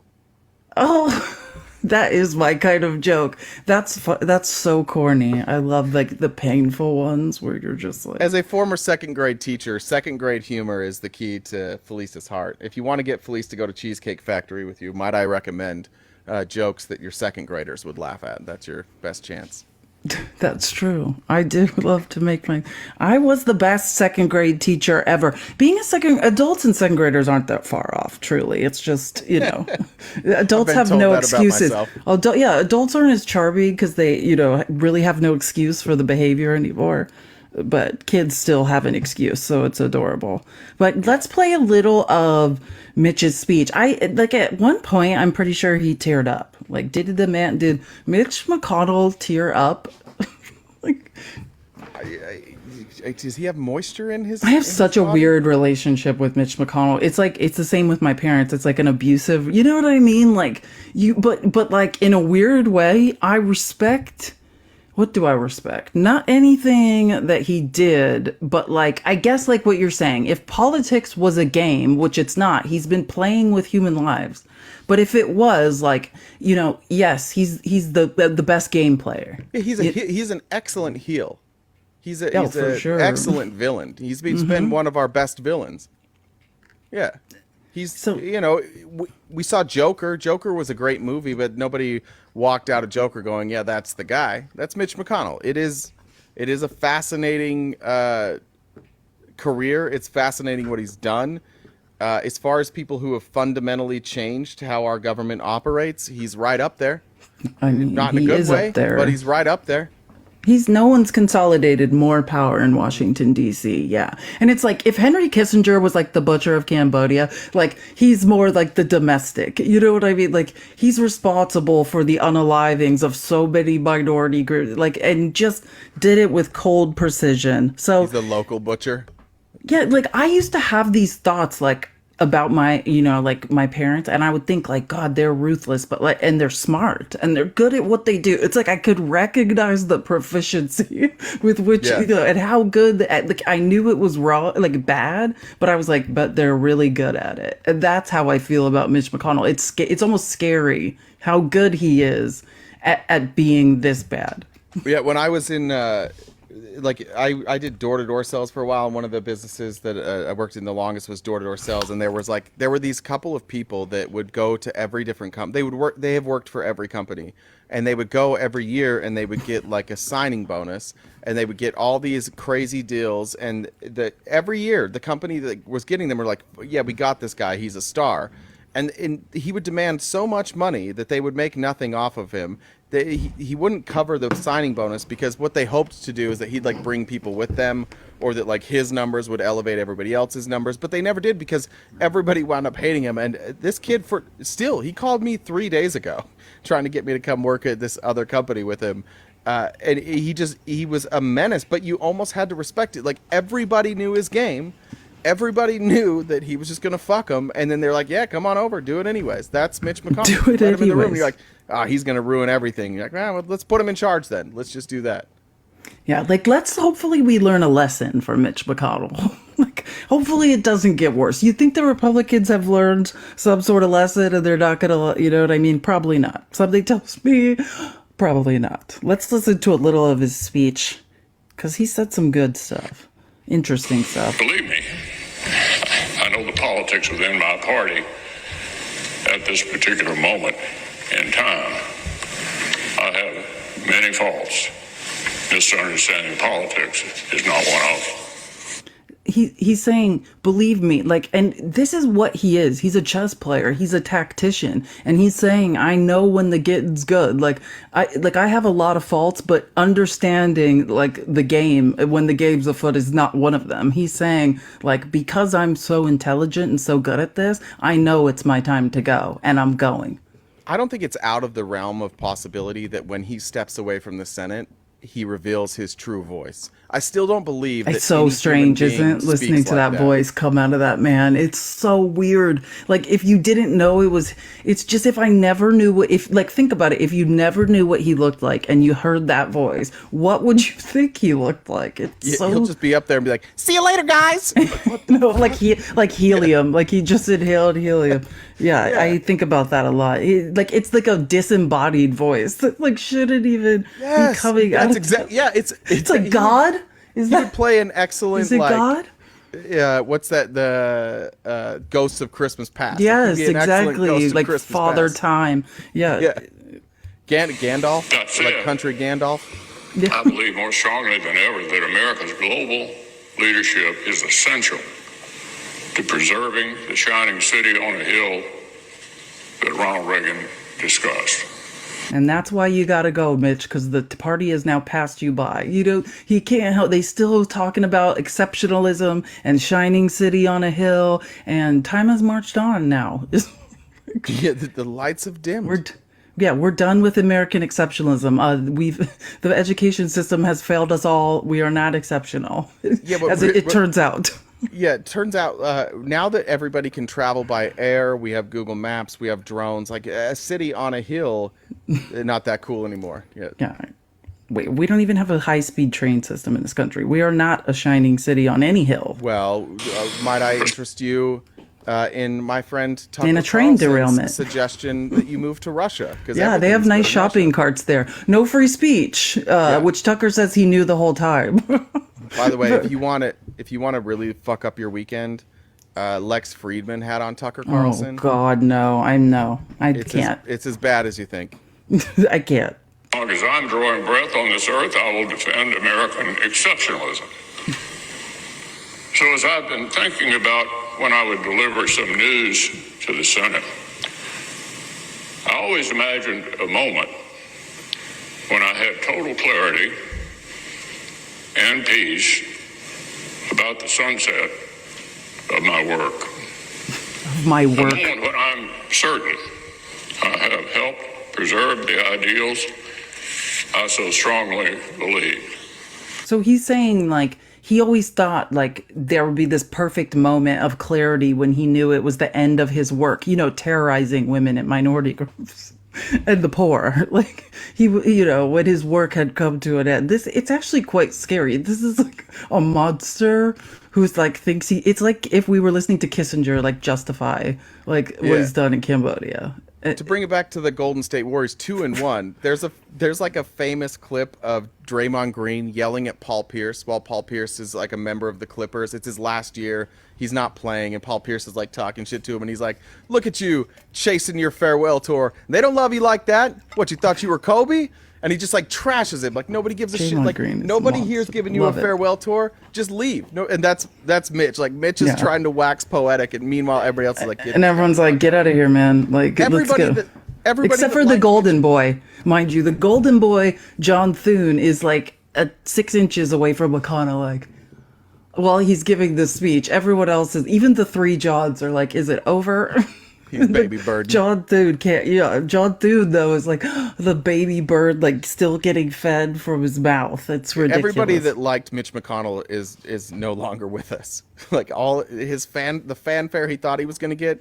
Unfortunately, he stayed in the Senate till he was 300 years old, and everybody else is gone. So those people who liked him, they're all gone now. Well, and it's important to know, like, what they're talking, when you hear him talking about the shining city on the hill and exceptionalism, the reason he's doing it, and what even, not to group, Mitt Romney is not as horrible as Mitch McConnell, but like all of these people that are retiring, that are referencing Reagan, what they're doing is taking a stand. They're saying, we need to fund Ukraine. Like that's essentially what Mitch McConnell's doing, and that's the stand. And Mitch McConnell is now largely in the camp of Dark B, of the neocons and the neolibs. They're all hanging out together, and they want to fund Ukraine. That day arrived today. Oh, so that okay. But one of life's most underappreciated talents is to know when it's time to move on to life's next chapter. So I stand before you today, Mr. President, and my colleagues to say this will be my last term as Republican leader of the Senate. I'm not going anywhere anytime soon. Too bad.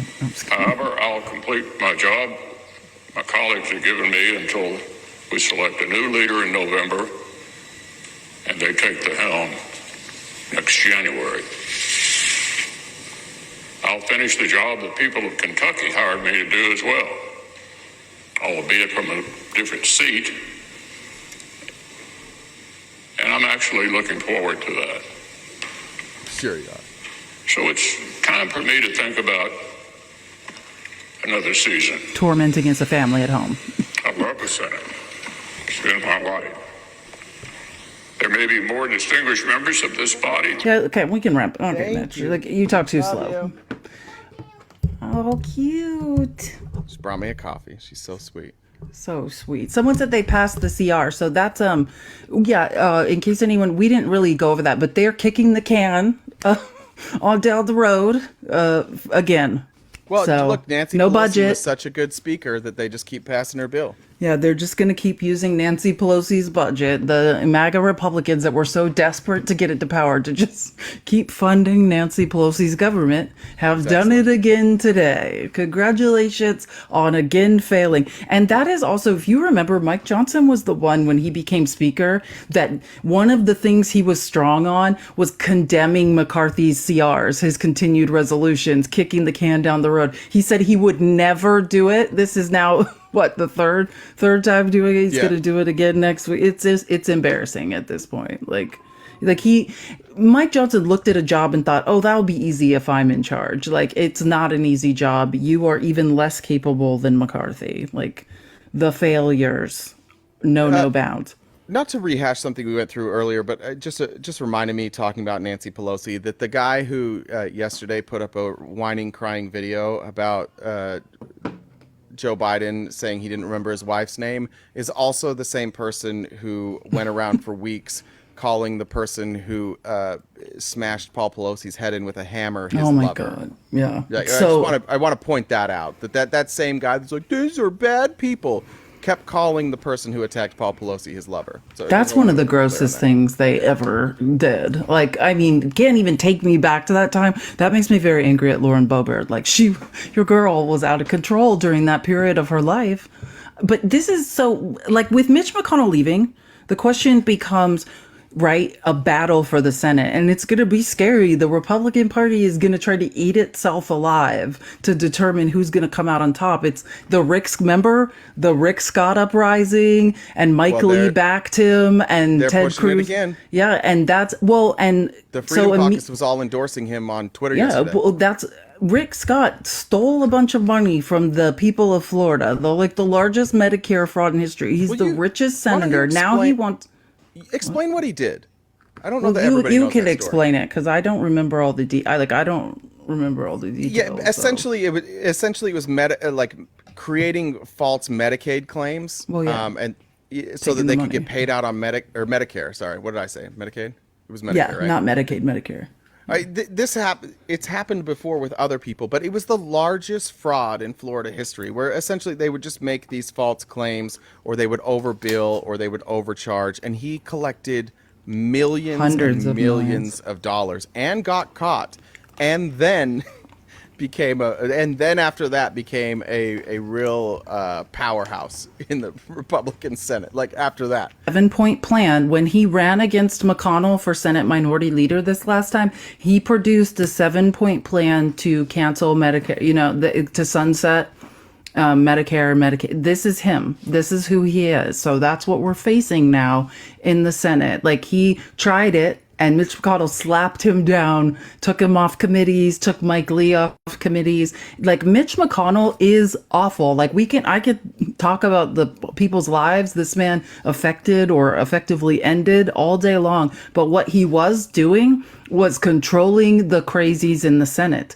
The reason the Senate has largely been behaving, I don't even want to say this, like, Chuck Schumer is a great Senate Majority Leader, but without McConnell there to control the Senate Republicans, this would be, I don't know where we would be at in the 118th Congress. Like, I don't know how much worse it could get, but it would be worse. Yeah, he occasionally had a backbone and stood against MAGA, just like every once in a while. He also is responsible for us not being able to charge the former president with an insurrection, right? Like that is now being cited that because they did not remove President Trump from office after the January 6th insurrection. And that was largely, if you remember, Mitch McConnell was like, look, it's over. We don't want to keep reliving it. Let's just send him back into his private life, as if he wasn't gonna, he's not a fungus that's just gonna keep coming back. Yeah. 1.7 billion was the amount Rick Scott's company was fined for Medicare fraud. $1.7 billion. And he's the richest member of Congress as a result of it, and now wants to take away. The money that that people paid in already for Medicare, Medicaid, wants to take it away. After this man stole, do you get the irony here? Stole Medicare. Yeah. He did a Medicare fraud and now wants to take away he wants to do another one in our faces. This again. I've been thinking about that a lot, just based on where I live and with Andy Biggs, who's also staunchly anti-Medicare. And we know our friend Brandon is running here in this district, but like I think about this probably every day, and I don't have a solution. But if we could get that messaging across to seniors, I don't know who could do it, how we could do it effectively, but people people who don't have a massive retirement, who are approaching a retirement age, voting for Republicans is detrimental to your future. And if you're, in fact, to your survival.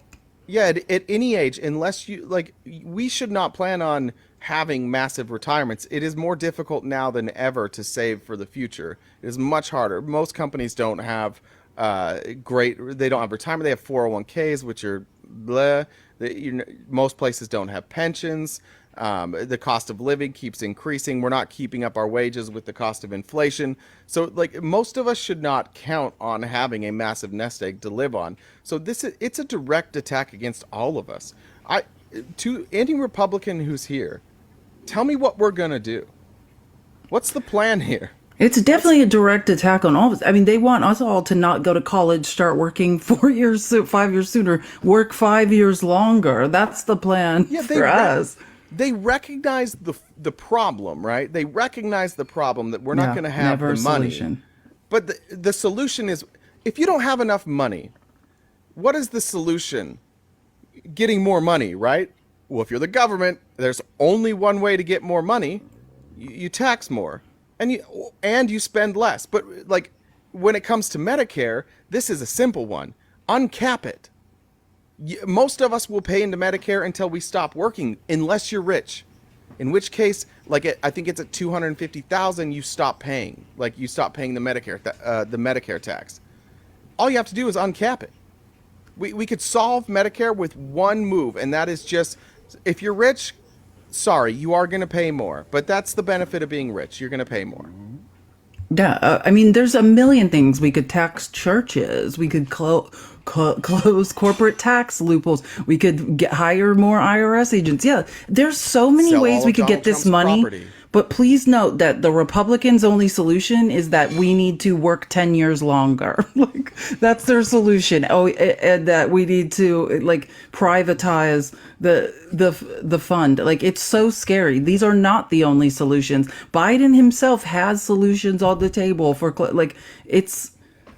there are solutions, just the Republicans don't want any. Yeah, and it's easy to say when you're in Congress, when if you stay there long enough, you're going to have a pension. And if you don't stay there long enough, doesn't matter, you're in Congress, you can go be a lobbyist the rest of your life and make millions of dollars. Like, of course, the people there that are like, people just need to work harder, they're lazy. Oh my God, did you see Dr. Phil?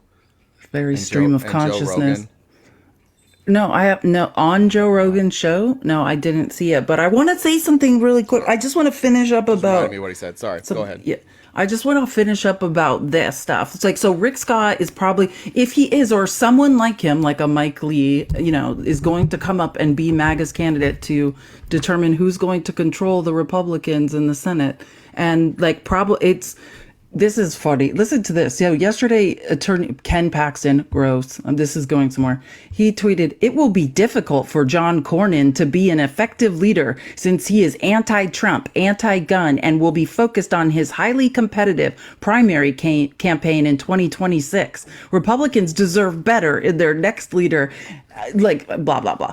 Okay, so that is Ken Paxton's opinion of longtime Senator, Texas Senator John Cornyn. John Cornyn is one of the three Johns, they call them in the Senate. Three of the most powerful establishment Republicans, which is the Golden Boy, which is who I call John, that's who I call John Thune from South Dakota, John Barrasso from Wyoming, and John Cornyn. And John Cornyn essentially is going to go up against whoever the MAGA candidate is. I'm surprised it's not the Golden Boy, but I think he is so attached to Mitch McConnell that maybe they've calculated that he has less of a chance of winning. And John Cornyn, because he's a Texas senator, has more wide support, has more friends, in the MAGA base, which it is a better calculation. I think John Cornyn is probably the guy to go up against him, like a Texas senator.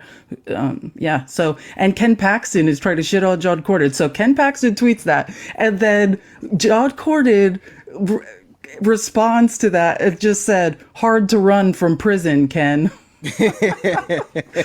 John, I saw that.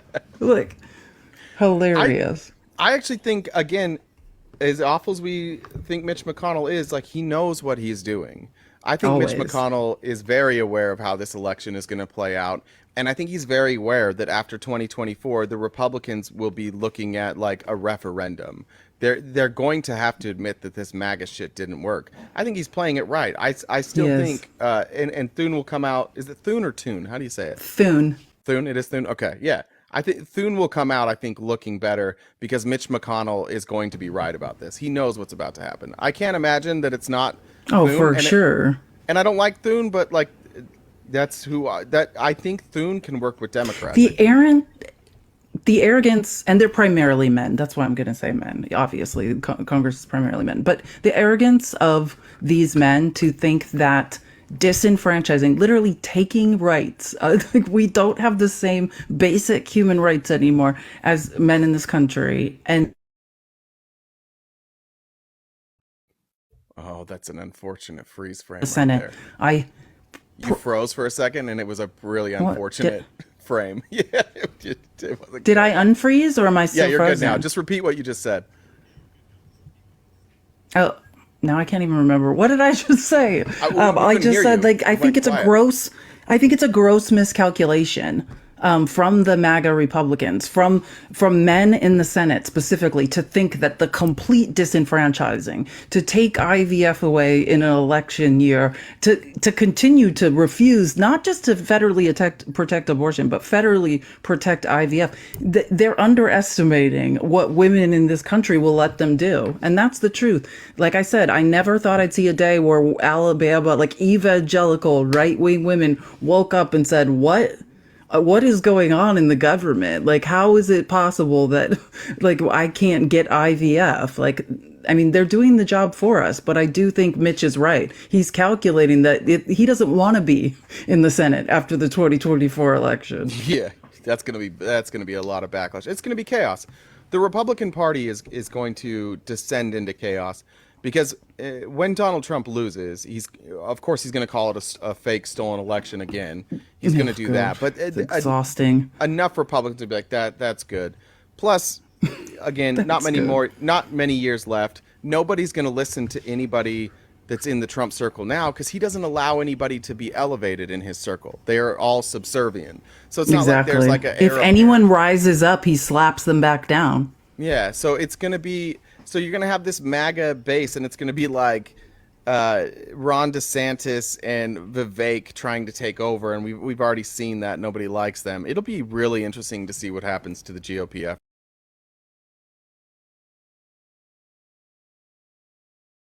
It's going to be completely fractured. And this is why I say, we have to stay vigilant at this time. There are very few opportunities in this country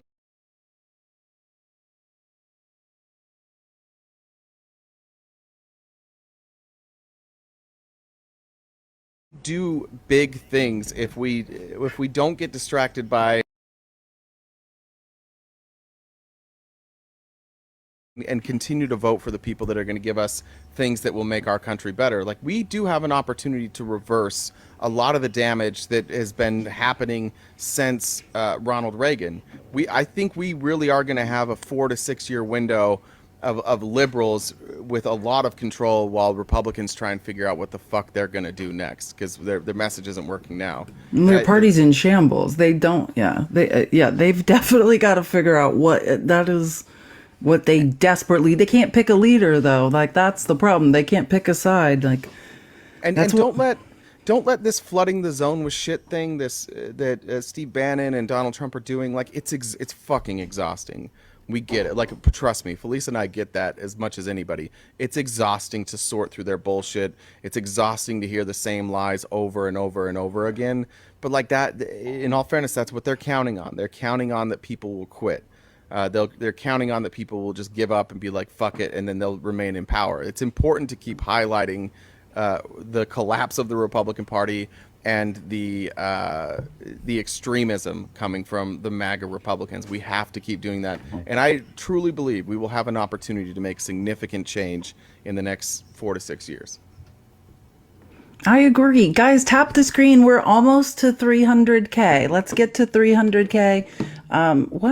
If you would like to donate to us, we do depend on grassroots donations, and they are much appreciated. Do we have any more? F, Mary, or Banish? I don't see any. I was just checking comments. No new comments. One more thing we should mention, and I don't even know if I read this article. So, Illinois judge removes Trump from the ballot. So the ruling has stayed until Friday. So it's probably, we can talk about this. So Trump can allow for appeal, and also includes a stay tied to the pending Supreme Court case from Colorado. So it's not it's newsworthy for sure. And I did think, I'm not even surprised by this. Illinois makes moves. So yeah, Illinois judge ruled Wednesday that former President Donald Trump should be removed from the state's primary ballot because of the 14th Amendment. So Illinois is now the third state where Trump has been kicked off the primary ballot. So we'll see if Trump, I mean, obviously I would assume Trump's going to lodge an appeal, and then we'll talk about this more, at that point. But again, this just goes to the point, like states' rights, unless they're trying to take a rich man off the ballot, right? It was states' rights when Florida decided the election for George W. Bush. Then these same justices that are going to block states' rights from being able to keep Trump off the ballot, right? Yeah. Argued for states' rights in the Bush v. Gore case. Please understand the hypocrisy of what these people are doing. And by the way, there's more Republican donor money that's not going to go to Republican candidates, that's not going to go to Donald Trump's campaign. It's going to go directly to his attorney fees. Just another sieve there, draining and depleting Republican resources. I think you probably had that number, but I want to say Donald Trump brought in, what was the number? He overspent what he brought in by like 20 million last month or something like that. Did you see? Oh that yeah, number? he spent more than he had for sure. Yeah, I can't remember by what the an exact insane numbers. amount. Let's see. Yeah, and also he borrowed from another campaign. It's not as just simple, straightforward. But yeah, he definitely spent more than he had for like the first time ever, for sure. I can't remember what the number is. $76 million in the last 2 years on attorney fees is what Republicans have shelled out for Donald Trump, just so that you guys can make sure that all these elections you care about, you're not going to have good candidates, and you're not going to have marketing for those candidates. I think two important things to like mention too before we go is just that yesterday, like, this is what happens if you do your job, right? If you do your job and you don't completely capitulate. Because I do want to say Judge Engren has been nothing but nice to Trump. Like Judge Kaplan in the E. Jean Carroll trial, probably because he has to watch Trump directly be disgusting to women like day in and day out, has no patience for Trump. Like Trump speaks, he's like, be quiet. Like, do not talk to me. Like, but Judge Engren has literally allowed Trump to disparage him. He purposely made the gag order so Trump could focus on him, just not his clerk. And yesterday, he was sent a white envelope of powder. Like, this is what we're doing now to this man. Like, relentless threats. Did you see what James O'Keefe is doing to him? Well, that was my next thing. Okay. That's a different story.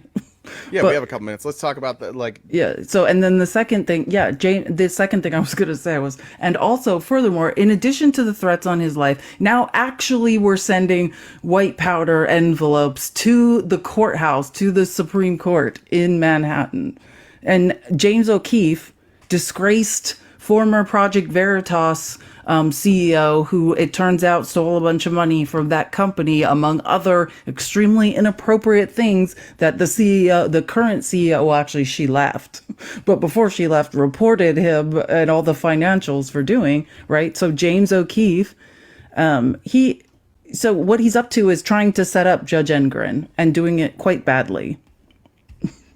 Yeah, so it's a video. If you guys haven't seen the video, it's a video with no sound, and it's Judge Engren at a gym talking to a woman with her face blurred out. You can't hear any of it. This clip is like, it's like 15, 20 seconds long, and at the end, as she says something, she puts her hand up, he says something back, and he puts his headphones on, and the whole story is he harasses women who tell him to go away at the gym. Like the video doesn't prove any of that. There's no record of anybody accusing him of that. By the way, there's a picture of the judge without his shirt on. You'd be shocked. He's actually in remarkably good shape. But they're just trying to smear him. Anything. These MAGA folks will do anything to smear anyone and just ignore the Donald Trump thing. I just want to add, when James O'Keefe was ran out of Project Veritas, a company he started, not only was he accused of stealing money by the former CEO, he was run out because he was doing irreparable damage to their brand because he kept getting caught faking stories. he would have these insiders that were just scripted. They didn't even work at the places that he said that they worked. And he got caught doing that multiple times. And nobody would fund Project Veritas anymore because they're like, oh, well, these are clearly fake. Oh, well, I thought, okay, because I have a different understanding of this. Like, I thought, so O'Keefe walked up to Engren at his gym where he works out and introduced himself. He used all his usual tricks, like told Engren, like he was trying to get Engren to say something to him to get a mistrial. Told Engren he was a big fan. Yeah, that's what this is about. It's not. But did you see the video? Well, yeah, but that's not. He wasn't like this. This is about what he did. Was he walked up to Engren, told him he was a big fan, said that New York needed to get rid of all the MAGA people. Like he tried to. He wasn't doing a honeypot thing. He tried to bait him and pretend to be his friend, and he wanted him to say something about MAGA, like be like, oh, what the, so that he then could get a mistrial. Like told him he was a hero, all trying to get Engren to take the bait and say something that could get Trump's judgment overturned. But it was not to be. It was a giant fizzle and nothing. Engren just politely said thank you several times until O'Keefe finally gave up. Like, this man is crazy. So I just want to be clear. He's stalking Judge Engren, a man who has security with him all the time. He's like under threat. He's lurking around this man's gym, like going up to him, trying to talk to him. And this is all because he's not a part of Project Veritas. He's trying to get like one big video so he can like be a hit again and be popular and make money. And it's embarrassing.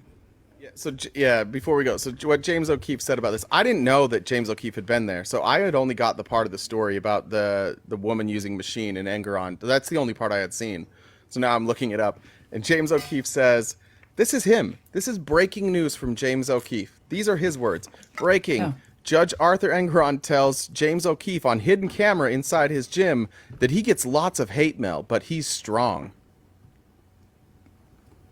Cool. Yeah, that sounds right. Yeah, because Engren was like, oh, it's so wrong what they're doing to you. I hate MAGA. And Engren's like, yeah, okay. Yeah. Cool. Get away from me. Breaking news. Thanks, James O'Keefe. 4 million views he's gotten on X with that video. Yeah, he's that's what the point is too. Like he desperately wanted people to think he had had Judge Engren in some compromising situation, and he has nothing. Like absolutely nothing is the story. Well, we'll have something tomorrow. That's the end of our day. Felice, any last words? Excellent job today, as always, on the outline. No, I think that, yeah, I mean, gotta go watch Bordergate. That's right. Let us know about your DMs from the Australian gentleman. See how that goes. Oh. We'll be back tomorrow morning and every morning, Monday through Friday, 8:30 a.m. to noon Pacific Standard Time. You can catch the replay of all our shows on YouTube, where we would love to have you as a subscriber. You can also follow us on X, Instagram, and Facebook. If you'd like an invite to the Discord, shoot me or one of our moderators a DM, and we'll get that over to you. I did see somebody, I didn't answer it in the time because Felice was on a really good point. Somebody asked if there are ways to subscribe outside of this app. Yes, we do have subscriptions on with YouTube. So if you just don't want to give money to this app, we do have a subscription option on YouTube. Otherwise, our only other option is just gifting through Venmo and Cash App. But thank you guys so much. Thank you, Felice. You're wonderful. We will see you tomorrow for the final day of this week before we can get hopefully some sanity for the weekend. And just another reminder, March 6th, the next week, I need to make a TikTok about it, is Jay's debate at 6 p.m. Pacific Standard Time. So Wednesday, March 6th, against Mother of Dragons. Correct. Thank you. Good reminder. Okay. All right, guys, we'll see you tomorrow morning. Okay, bye, guys.